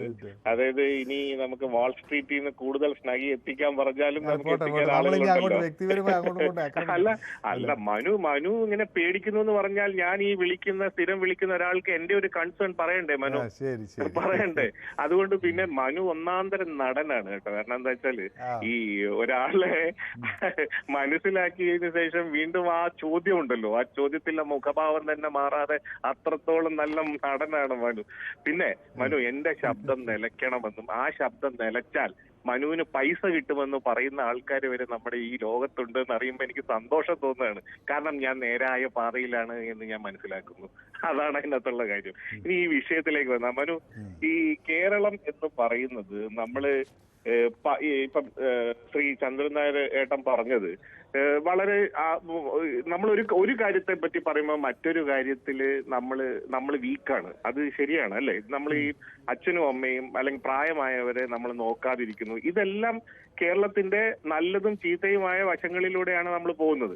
പക്ഷെ ഈ ഒരു കേസില് രണ്ട് സംസ്ഥാനങ്ങളിലെ പോലീസ് അവർ കൃത്യമായ നടപടികള് അല്ലെങ്കിൽ എന്താണ് കാര്യങ്ങളെന്ന് അനലൈസ് ചെയ്തിട്ട് ഒരു തീരുമാനത്തിലേക്ക് എത്തണം എന്നുള്ളതാണ്. കോടതി അത് പറഞ്ഞു കഴിഞ്ഞു. അപ്പൊ നമുക്ക് മനസ്സിലായി ഇത് പ്രോപ്പർ ആയിട്ടുള്ള ഒരു കവിതാക്കളാണ് എന്ന് നമുക്ക് മനസ്സിലായി കഴിഞ്ഞു അല്ലേ മനു? അങ്ങനല്ലേ ഇന്നത്തെ കോടതിയുടെ നിർദ്ദേശങ്ങൾ? കോടതി അതാണ് പറയുന്നത്. മാത്രമല്ല ഇദ്ദേഹം വിദേശത്ത് ജോലിയുള്ള ഒരാളാണ്, അത് സംബന്ധിച്ച് പഠിച്ചു. പിന്നെ മറ്റേത് തട്ടിക്കൊണ്ടുപോയി എന്നാണല്ലോ ഇയാൾക്കെതിരെ കേസ് കൊടുത്തിരിക്കുന്നത്. അപ്പൊ പെൺകുട്ടി സ്വാഭാവികമായി അങ്ങനെയല്ല എന്ന് പറഞ്ഞു. അപ്പൊ അത് നിയമ തടസ്സം ഉണ്ട്, അതിട്ട് അയാളെ തിരിച്ചു. പിന്നെ ആ രീതിയിൽ ഇവിടെ വരുമ്പം ഇവിടെ നമ്മൾ എങ്ങനെയാണ് ട്രീറ്റ് ചെയ്യേണ്ടത് എന്നുള്ളത് നമ്മൾ കാണിച്ചു കൊടുക്കും. നമ്മള് ഗോഡ്സ് ഓൺ കൺട്രി എന്നാണല്ലോ പറയുന്നത്. പിന്നെ നമ്മൾ ഈ കേരളത്തെ ഇകഴ്ത്തി കാണിക്കാനുള്ളവരുടെ ആളുകളുടെ ഇടയിൽ കൂടെയാണ് നമ്മൾ പോകുന്നത്. അപ്പൊ അതുകൊണ്ട് തന്നെ കേരളത്തിലെ ചില കാര്യങ്ങൾ നല്ലതുകൊണ്ട് ചില കാര്യങ്ങൾ ഈ പറഞ്ഞ ചന്ദ്രേട്ടൻ പറഞ്ഞതുപോലെ അത് കൂടി വരികയാണ്. അത് ഇനി കൂടുതൽ വരികയും ചെയ്യും. കാരണം നമ്മുടെ ആയുർദൈർഘ്യം കൂടുന്നത് കൊണ്ട് തന്നെ ഈ വയസ്സായവരുടെ ഒരു ഹബ്ബായി കേരളം കുറെ നാൾ കഴിയുമ്പോൾ മാറുമ്പോൾ അതിനെന്ത് വേണം എന്നുള്ള ഒരു കാര്യം കൂടെ അതിനകത്തുണ്ട്. ഇതെല്ലാം കൂടെ കൂടുന്നതാണ് കേരളം. അതുകൊണ്ട് മനുവിനോട് ഒരു കാര്യമേ പറയാനുള്ളൂ, പേടിക്കല്ലേ മനു, പ്ലീസ് പേടിക്കരുത്. യെസ്, ഏതായാലും വ്യക്തമാണ്. ഇവാനിയോസ് ദീപുവിന് പിന്തുണ ഇവാനിയോസ് പ്രഖ്യാപിച്ച് ദീപു യെസ് എന്നൊക്കെ എഴുതുന്നുണ്ട്. സ്പോർട്സ് ഗുരു പറയുന്നു. സ്പോർട്സ് ഗുരു നമ്മുടെ രമേഷ് കുമാറാണ്, ഷൊർണൂരിൽ നിന്നാണ് അദ്ദേഹം വിളിക്കുന്നത്. അദ്ദേഹം പൊതുവേദിയുടെ ഒരു സ്ഥിരം പ്രേക്ഷകനാണ്. അദ്ദേഹവും ദീപുവിന് പിന്തുണ അറിയിക്കുകയാണ്. ഏതായാലും കോടതി വിധിയിൽ ആശ്വാസം ഉണ്ട് എന്നാണ് ഭീഷണി ഭയന്ന് ജാർഖണ്ഡിൽ നിന്ന് കേരളത്തിലെത്തിയ ദമ്പതിമാർ ന്യൂസ് 18നോട് പറയുന്നത്. സ്വന്തം ഇഷ്ടപ്രകാരം വിവാഹിതരായവരെ ചൊല്ലി ജാർഖണ്ഡിൽ പ്രതിഷേധം നടക്കുന്നത് എന്തിനാണെന്ന് മനസ്സിലാകുന്നില്ല എന്നവർ നമ്മളോട് പറയുന്നു. ഇരുവർക്കും സംരക്ഷണം നൽകണമെന്ന ഹൈക്കോടതിയുടെ ഇടക്കാല ഉത്തരവിന് പിന്നാലെ ആണ് അവരുടെ പ്രതികരണം നമുക്ക് ലഭിച്ചിരിക്കുന്നത്. കേൾക്കാം ആ പ്രതികരണം. എന്തായാലും കേരളത്തിലെ ജനങ്ങൾ ആഗ്രഹിച്ച അല്ലെങ്കിൽ അത്തരത്തിൽ കുറെ ദിവസമായി നമ്മൾ എല്ലാവരും ഒന്നടങ്കം ആഗ്രഹിച്ച വിധിയാണ് ഹൈക്കോടതിയുടെ ഭാഗത്തു നിന്ന് ഉണ്ടായിട്ടുള്ളത്. ഇപ്പോൾ നമ്മളോടൊപ്പം ആ വിധിയിൽ ഏറ്റവും ആശ്വാസം കൊള്ളുന്ന ആശയും ഖാലിബുമാണ് നമ്മളോടൊപ്പം ഉള്ളത്. അവര് വളരെ വലിയ ആശ്വാസത്തിലാണ്. കാരണം ഇത്രയും നാളത്തെ അവരുടെ ഒളിവ് ജീവിതങ്ങൾ എല്ലാത്തിൽ നിന്നും ഒളിച്ചോടേണ്ടി വരുന്ന ഒരു സാഹചര്യം, അതിൽ നിന്നൊക്കെ മറികടന്ന ആശ്വാസത്തിന്റെ കണങ്ങളാണ് അവരുടെ മുഖത്തിപ്പോൾ നമുക്ക് കാണാൻ കഴിയുക. എന്തായാലും ഇവരെ ഒരുമിച്ച് നമ്മൾ എല്ലാ നിയമ പരിരക്ഷയോടും കൂടി നമ്മൾ പ്രേക്ഷകർക്ക് മുന്നിലേക്ക് എത്തിക്കുകയാണ്. What you feel? हाँ, अभी यहाँ पे तो बहुत अच्छा फील हो रहा है. यहाँ के लोग भी सपोर्टिव है और अभी तक तो कुछ प्रॉब्लम नहीं हुआ है यहाँ पे. जब से आया हूँ तब से लोगों को सपोर्ट मिल रहा है यहाँ पे. और जहाँ भी जाते हैं तो कुछ ऐसा फील नहीं होता है कि मैं कहीं डिफरेंट जगह पे हूँ. इस ऑर्डर में आप खुश हैं? जी, बहुत खुश. What do you feel? मैं भी बहुत खुश हूँ यहाँ पे आके शादी करके. यहाँ के लोग बहुत ज़्यादा हेल्पफुल है. हमारी एडुकेट तो सबसे ज़्यादा हेल्पफुल, इन्हीं के जरिए हम यहाँ सेटल हो पाए और खुश है. और अच्छे से हमारा शादी हो गया. कुछ प्रॉब्लम हुआ था तो उसमें न्यूज़ 18 ने काफ़ी ज़्यादा हमारा मदद किया. पुलिस स्टेशन में और भी बाहर भी अभी इतना इशू क्रिएट हो रहा था, उसमें भी इन्होंने काफ़ी ज़्यादा सपोर्ट किया. यहाँ के लोग भी काफ़ी ज़्यादा सपोर्ट कर रहे हैं और मैं इनके साथ बहुत खुश हूँ. क्योंकि हमारे तरफ है ना मिसअंडरस्टैंडिंग हो रहा था कि किडनैपिंग का, ठीक है, वो लोग बहुत ज़्यादा अफवाह फैला रहे थे इस चीज़ को लेके. स्पेशली वहाँ के पॉलिटिकल पार्टी ये चीज़ को एक अलग मुद्दा पे लेके जा रहा था, जो कि एक्चुअल इससे कोई रिलेटेड नहीं था. कोई पॉलिटिक्स या कुछ रिलीजन्स का कोई कनेक्शन नहीं है हमारा इसमें, ठीक है. और ये चीज़ क्लेरिफाई करने के लिए न्यूज़ 18 आया और हमारा इंटरव्यू लिया. उसने हमने भी क्लियरली बताया, मेरी वाइफ ने भी क्लियरली बताया कि इसमें कोई ज़ोर ज़बरदस्ती नहीं हुआ है. हम अपनी मर्जी से आए हैं, अपनी खुशी से हमने शादी किया है. हम एक दूसरे को पसंद करते हैं, बस इतना ही. बट पता नहीं वहाँ के लोग इतना बड़ा इशू क्यों बना रहे हैं, क्यों इतना बड़ा इशू क्रिएट कर रहे हैं. और अभी पॉलिटिकल पार्टी भी इसमें इन्वॉल्व होके लगा पड़ा है, प्रोटेक्ट कर रहा है. चाहते क्या है? हैंड ओवर करना है. ऑलरेडी शादी हो गया, हैंड ओवर क्यों करना है फिर? अब हैंड ओवर करके करना क्या चाहते हैं? ठीक है। अभी वो भी अभी अगर हैंडओवर, अगर इतने सारे पब्लिक अभी वहाँ पे मसाल जुलूस निकाला जा रहा है और प्रोटेक्ट किया जा रहा है, अभी ऐसे टाइम में हैंडओवर करके करना क्या चाहते हैं ये अभी हमें भी पता नहीं कि क्या करना चाहते हैं हैंडओवर करके। അതായത് ആശ്വാസത്തിന്റെ സമയമാണിത്.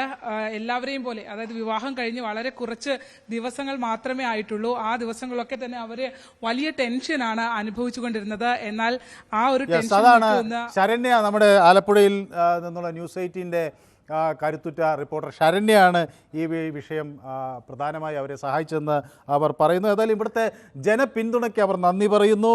മറ്റൊരിടത്തും കിട്ടാത്ത സ്നേഹത്തിന് അവർ നന്ദി പറയുന്നു. ജാർഖണ്ഡിൽ നിന്ന് ഇവിടെ എത്തിയപ്പോൾ ഇത് മറ്റൊരിടമാണെന്ന് തോന്നാത്ത തരത്തിൽ ഈ സ്വന്തം നാട് പോലെ അവരെ സ്നേഹത്തോടെ ആളുകൾ സ്വീകരിച്ചു എന്നവർ പറയുന്നു. സന്തോഷത്തിനും സഹായത്തിനും നന്ദി പറയുന്നു. എന്തിനാണ് ആളുകൾ പ്രതിഷേധിക്കുന്നത്? ഇഷ്ടപ്പെട്ടവർ തമ്മിൽ വിവാഹം കഴിക്കുന്നതിൽ എന്ത് തെറ്റ് എന്നവർ ചോദിക്കുന്നു. ആ ചോദ്യമാണ് കേരളത്തിന് മുന്നിലുള്ളത്. ഏതായാലും ഈ രണ്ടു പേരും വളരെ സന്തോഷത്തോടു കൂടി ഇരിക്കുന്നു ഇപ്പോൾ എന്നറിയുമ്പോൾ സന്തോഷം. മുഹമ്മദ് ഗാലിബും ആശാ വർമ്മയും പുതിയ ജീവിതത്തിലേക്ക് കടക്കുകയാണ്. ജിയോബ ദീപുവിന് പിന്തുണയുമായി എത്തിയിട്ടുണ്ട്. ഒപ്പം സുരേന്ദ്രൻ തൃശ്ശൂരിൽ നിന്ന് നമുക്കൊപ്പം ചേരുന്നുണ്ട്. ശ്രീ സുരേന്ദ്രൻ നമസ്കാരം സാർ. നമസ്കാരം. അതിനിടയിൽ ഈ ഇവരുടെ പ്രതികരണം നമുക്ക് അവിടെ നിന്ന് ലൈവായി വന്നു. അപ്പോൾ അതുകൊണ്ടാണ് ഞാൻ അതൊന്ന് കേൾക്കാം എന്ന് വിചാരിച്ചത്. യെസ്, ശ്രീ സുരേന്ദ്രന് എന്ത് തോന്നുന്നു? നമസ്കാരം സാറേ. ഞാൻ ഈ പറയണേലും നന്നായി കണ്ടത് നിങ്ങളുടെ റിപ്പോർട്ടർ പറഞ്ഞു കേട്ടു, കാണുകയും ചെയ്തു. അതിലും കൂടുതൽ ആ റിപ്പോർട്ടറുടെ മുഖത്ത് നോക്കിയാൽ തന്നെ അറിയാം കേരളത്തിന്റെ മനോഭാവം എന്താണെന്നുള്ളത്. അവരുടെ മുഖത്ത് കൂടി നമുക്ക് മനസ്സിലാക്കാൻ പറ്റി. അവർ പറഞ്ഞ വാക്കുകളും നമുക്ക് മനസ്സിലാക്കാൻ പറ്റി. പിന്നെ സാറ് ദയവ് ചെയ്തിട്ട് ഒരു കാര്യം ചെയ്യുന്നതെന്ന് വെച്ചാല്, കേരളം ഏറ്റവും മോശമാണെന്ന് പറയാം. ദയവ് ചെയ്ത് കേരളം ഏറ്റവും മോശമാണെന്ന് പറയാ. അപ്പൊ എന്തുകൊണ്ടാണെന്ന് വെച്ചാൽ അങ്ങനെ കുറെ ആൾക്കാർ പറഞ്ഞല്ലോ. അപ്പൊ അങ്ങനെ അവര് നമ്മുടെ കേരളത്തെ സഹായിക്കുകയാണ് ചെയ്യണേ. കാരണം നമ്മുടെ ജോർജ് കുര്യൻ സാർ പറഞ്ഞ, നിങ്ങൾ പുറകിലാണെങ്കിൽ നിങ്ങൾക്ക് കേന്ദ്രത്തിന് കിട്ടേണ്ട പൈസ എന്തായാലും കിട്ടും എന്ന് പറഞ്ഞിട്ടുണ്ട്. അപ്പൊ എന്തായാലും സാറ് ഈ കേരള ഗവൺമെന്റിനെയും കേരളത്തെ ഇകഴ്ത്തി കാട്ടുന്ന എന്തെങ്കിലും സംഭവങ്ങൾ ദിവസേന ചർച്ച ചെയ്യാം. അപ്പൊ നമുക്ക് കേന്ദ്രത്തിന് കിട്ടേണ്ട ഫണ്ട് എന്തായാലും കിട്ടുന്നതാണ് എന്റെ അഭിപ്രായം. പിന്നെ രണ്ടാമത്തെ, ഈ നമ്മുടെ ആരോഗ്യമന്ത്രിയല്ലേ വീണ ജോർജിനെ പരമാവധി പറയട്ടെ സാറേ. ഇതേമാതിരി തന്നെ വന്ദനാദാസിന്റെ കൊലപാതകത്തിന്റെ സമയത്ത് ഈ വീണ ജോർജിനെ വളരെയധികം വിമർശിച്ചിട്ടുണ്ടായിരുന്നു. വളരെയധികം പ്രശ്നങ്ങൾ വന്നിട്ടുണ്ടായിരുന്നു. അവര് അതിജീവിച്ചു. അവരുടെ ഭർത്താവിന്റെ ഭൂമി കൈയേറ്റം എന്ന് പറഞ്ഞു വന്നു. പിന്നെ അവരുടെ ഓഫീസ് അഴിമതിക്കാരുടെ ഓഫീസാണെന്ന് പറഞ്ഞു വന്നു. അതൊക്കെ നമ്മുടെ കേരളം കണ്ടതാ. കേരളം കാണട്ടെ, എല്ലാം കണ്ടു വരട്ടെ. എന്തുകൊണ്ടാണ് ഈ കേരളത്തിലേക്ക് വന്നു എന്ന് പറഞ്ഞാൽ ഇപ്പൊ ഇത്രയും പേര് ഇവിടെ വിമർശിച്ചായിരുന്നു. കേരളം ഒന്നിനും കൊള്ളാത്ത നാടാണ്. ഞാൻ കേരളത്തില് ജീവിച്ചത്. ഞാൻ ഡോളറൊന്നും കൊണ്ട് ജീവിച്ചതല്ല, ഇന്ത്യൻ റുപ്പി കൊണ്ട് ജീവിച്ച് ഇവിടെ കേരളത്തിൽ ജീവിച്ചു. കേരളം എന്ന് പറയുമ്പോൾ ഇവിടെയുള്ള സംവിധാനങ്ങൾ ഉപയോഗിച്ച് ജീവിച്ചു വളർന്നു വന്ന ഒരാളാണ് ഞാൻ. എനിക്ക് കേരളം എന്ന് പറഞ്ഞാൽ അഭിമാനാണ്. ഇന്ത്യ എന്ന് പറഞ്ഞാൽ അഭിമാനാണ്. എനിക്ക് അമേരിക്ക എന്ന് പറഞ്ഞാൽ അഭിമാനക്കുറവില്ല, അപമാനക്കുറവില്ല. രണ്ടും ഒരേമാതിരിയാണ് ഞാൻ കാണുന്നത്. ലോകരാഷ്ട്രങ്ങളിൽ ജീവിക്കുന്നവരായാലും അവര് നമ്മൾ വ്യക്തിപരമായ ആക്രമണങ്ങളിലേക്ക് പോകണ്ട. ഏതായാലും ശരി, ഞാൻ ഏതെങ്കിലും വ്യക്തി പറഞ്ഞോ? ഇല്ല, ഞാൻ പറയുന്നത് ഇല്ല, ഞാൻ ഒരു വ്യക്തിയും പറഞ്ഞിട്ടില്ല. മനസ്സിലായി. ഇല്ല, ഒരു കാര്യം പറഞ്ഞ അവസാനിപ്പിക്കാം. ഈ ദീപുവിന്റെ കാര്യം പറയുന്നുണ്ട്. ഇപ്പൊ എത്ര നേരം ഇതിന് മുന്നിൽ സംസാരിച്ച ആൾക്കാർ, ഞാൻ ഒരു പരാതി ഇങ്ങനെ എനിക്ക് സംസാരിക്കണമെന്നോ അല്ലെങ്കിൽ മറ്റുള്ളവർക്ക് സംസാരിക്കണമെന്നോ പറഞ്ഞ ഒരു പരാതി സാറിന്റെ അടുത്ത് ഇന്നേ വരെ പറഞ്ഞിട്ടില്ല. ഇവിടെ കണ്ടുവരുന്നു ദീപ് അത് പറയണു, ദീപ് ഇത് പറയണു. എത്രയോ ആൾക്കാർ അത് പറയണു. അപ്പൊ അവരെ വിമർശിക്കുന്നില്ലല്ലോ. എന്തുകൊണ്ടാണ് അത് വിമർശനങ്ങൾ ഇപ്പൊ എനിക്കെതിരെ ഉണ്ടായല്ലോ, ഞാൻ അതിനെ പറ്റി പറയല്ലോ. ഇത് എന്താന്ന് വെച്ചാൽ, ഞാൻ ചില സമയങ്ങളിൽ ദീപുവിന് മനഃപൂർവ്വം ഒരു അല്പം സമയം കൊടുക്കാറുണ്ട്. കാരണം ഒരു വലിയ വിഭാഗം ആളുകൾ ഒരു വശത്തെ കാര്യം പറയുമ്പോൾ മറുവശത്തെ കാര്യം അത്രയും ആളുകൾക്ക് ചിലപ്പോൾ മറുപടി പറയേണ്ടി വരും. അപ്പോൾ ചിലപ്പോൾ സമയം കൊടുക്കാറുണ്ട്, ചിലപ്പോൾ സമയം കൊടുക്കാറില്ല, ചിലപ്പോൾ തർക്കിക്കാറുണ്ട്. അത് അതിനാണല്ലോ ഒരു മോഡൽ. അതെല്ലാവരോടും അങ്ങനെ തന്നെ. സുരേന്ദ്രനോടും പലപ്പോഴും ഞാൻ തർക്കിച്ചിട്ടുണ്ടാവും. ആ ആൻസർ ആണ് എനിക്ക് കിട്ടേണ്ടത്. അതായത് എല്ലാവർക്കും ചിലപ്പോൾ ചില ദിവസങ്ങൾ കൊടുക്കാൻ പറ്റില്ല, പക്ഷെ മറ്റുള്ള ദിവസങ്ങൾ കൊടുക്കാറുണ്ട് സാർ. അതാണ് ഞാൻ പറഞ്ഞതിന്റെ ഉദ്ദേശം. Okay, thank you Surendran. ഹമി എന്നോട് പറയുന്നു, രണ്ടുപേരോടും പറയാനുള്ളത് മാതാപിതാക്കൾ ഏറ്റവും വലിയ അവിഭാജ്യ ഘടകമാണ് നമ്മുടെ ജീവിതത്തിൽ എന്നാണ്. ഹമി പറയുന്നതിൽ ഒരു കാര്യമുണ്ട്. അത് മാതാപിതാക്കളെ അവർ ധിക്കരിച്ച് വിവാഹം കഴിച്ചു എന്നതായിരിക്കാം. ഒരുപക്ഷെ ആ മാതാപിതാക്കൾ വേദനിച്ചിട്ടുണ്ടാകാം. പക്ഷേ ഇവിടെ നമ്മൾ ഒരു പുരോഗമന രാജ്യമെന്ന നിലയിൽ തിരിച്ചറിയേണ്ടത് ഈ ജാതിയും മതവുമൊക്കെ വിലങ്ങുതടികളായി ബന്ധങ്ങൾക്ക് മുന്നിൽ നിൽക്കാതിരിക്കാൻ തയ്യാറെടുക്കുകയാണ് മാതാപിതാക്കളും ചെയ്യേണ്ടത്. അവരെ കൂടി ഇത് വിശ്വസിപ്പിച്ചിരുന്നെങ്കിൽ, അവരെ കൂടി വിശ്വാസത്തിലെടുത്ത് ഈ വിവാഹം നടത്തിയിരുന്നെങ്കിൽ നല്ലത്. പക്ഷേ കൊല്ലാനും കൊലവിളിയുമായൊക്കെ വരുന്നൊരു ജനക്കൂട്ടത്തിന് മുന്നിൽ എന്ത് വേദോപദേശം നടത്താനാകും? അവർ ഓടി വന്നത് അതുകൊണ്ടായിരിക്കണം എന്ന് ഞാൻ വിചാരിക്കുന്നു. ഇബ്രാഹിം ബാദുഷ എന്തോ ചിരിക്കുന്നുണ്ട്. ഷാജേന്ദ്ര ശിവരാമൻ പറയുന്നു ആശാ വർക്കർമാർ പട്ടിണിയിലാണ്. യെസ്, അവരുടെ സമരം നമ്മൾ വളരെ കാര്യത്തോടു കൂടി എടുക്കുന്നു. പൊതുവേദി കുറേ ദിവസങ്ങൾ ആ വിഷയം ചർച്ച ചെയ്തു. രാജൻ കൊല്ലത്ത് നിന്ന് നമ്മുടെ പ്രേക്ഷകൻ, സ്ഥിരം പ്രേക്ഷകൻ ചേരുന്നുണ്ട്. Shri Rajan. Hello. Yes, good evening. Good evening. പിന്നെ വീണ ജോർജ് ഒക്കെ വിളിച്ചു, വേണ്ട ബൊക്കെ തന്നൊക്കെ കേട്ടു. ഭാരത് ടി വി എന്ന് പറഞ്ഞ ഒരു ടി വി തുടങ്ങാൻ സമയമായി കേട്ടോ. ഇതിങ്ങനെ ഇരുന്നിട്ട് കാര്യമില്ല. പെട്ടെന്ന് ഒരു പുതിയ ചാനൽ തുടങ്ങണം. പിന്നെ കാര്യങ്ങളൊക്കെ നല്ലതായിട്ട് നീക്കണം. അല്ലാതെ ഇങ്ങനെ ഇതിങ്ങനെ നീട്ടിക്കൊണ്ട് പോകാൻ ആയിട്ടില്ല. അത് പോട്ടെ.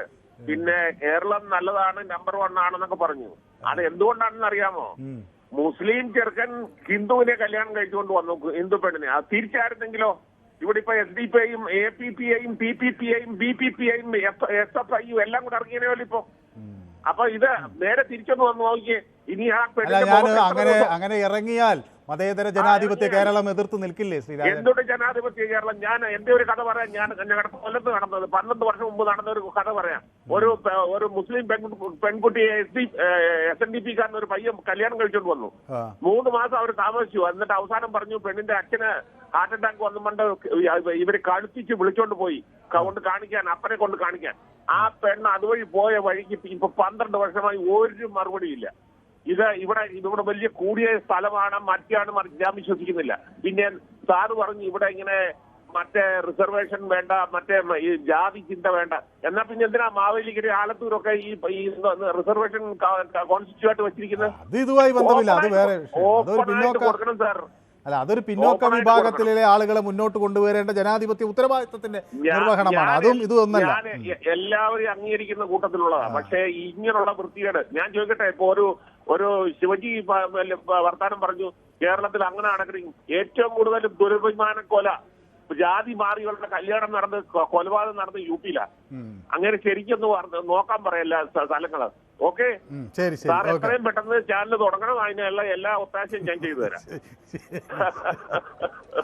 Okay, yes. അപ്പോൾ സതീഷ് പുലിയൂർ എന്നോട് പറയുന്നത് അവരും കേരളത്തിൽ തന്നെ എത്തിച്ചേർന്നല്ലോ, സുരക്ഷിതരായി കേരളത്തിൽ എത്തിച്ചേർന്നു എന്നാണ് പറയുന്നത്. മൊയ്തീൻ കുഞ്ഞാണ് കായംകുളത്തുനിന്ന് വിളിക്കുന്നത്. ജോസഫ് KM പറയുന്നത് രാജൻ കൊല്ലം ചങ്കൂറ്റമുള്ളവനാണെന്നാണ്. എന്തുകൊണ്ടാണെന്ന് എനിക്കറിയില്ല. ഒരുപക്ഷെ ഇത് അദ്ദേഹത്തിൻ്റെ വാക്കുകൾ പലപ്പോഴും അങ്ങനെ നമ്മൾ നോക്കാറുണ്ട്. ഓക്കെ, ശ്രീ മൊയ്തീൻ കുഞ്ഞല്ലേ? നമസ്കാരം.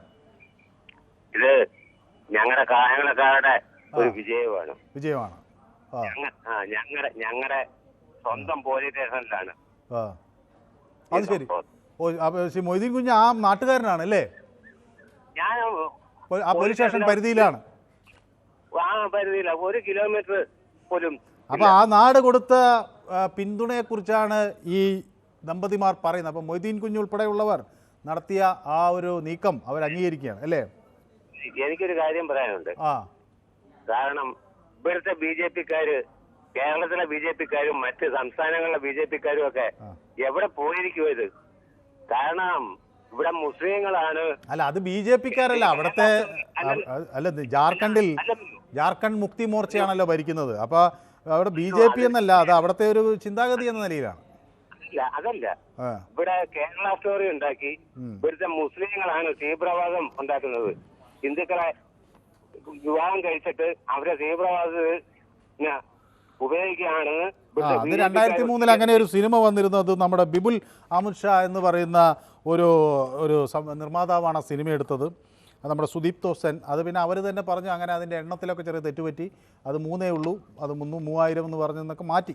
ഏതായാലും മൊയ്തീൻ കുഞ്ഞ് നമ്മുടെ സമയം അതിക്രമിച്ചു. ഏതായാലും ആ നാട്ടുകാരൊക്കെ കൊടുക്കുന്ന പിന്തുണ അത് വളരെ നല്ലത് എന്ന തരത്തിലാണ് നമ്മൾ മനസ്സിലാക്കുന്നത്. ബെറ്റി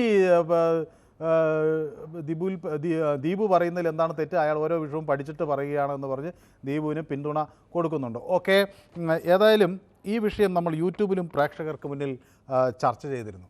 എന്താണ് കേരളത്തിലേക്ക് അവർ വരാൻ കാരണം എന്ന വലിയ ചോദ്യമാണല്ലോ ഉണ്ടായിരുന്നത്. അപ്പോൾ തുണയായത് കേരളത്തിൻ്റെ മതേതര നിലപാടാണ് എന്ന് ചോദിക്കുമ്പോൾ 74% ആളുകളും മതേതര നിലപാട് സൂക്ഷിക്കുന്ന കേരളത്തിലേക്ക് അവർ വരാനുള്ള കാരണം അവർക്കിവിടെ സുരക്ഷിതത്വം ഉണ്ടാകുമെന്ന് ഉറപ്പാണ്.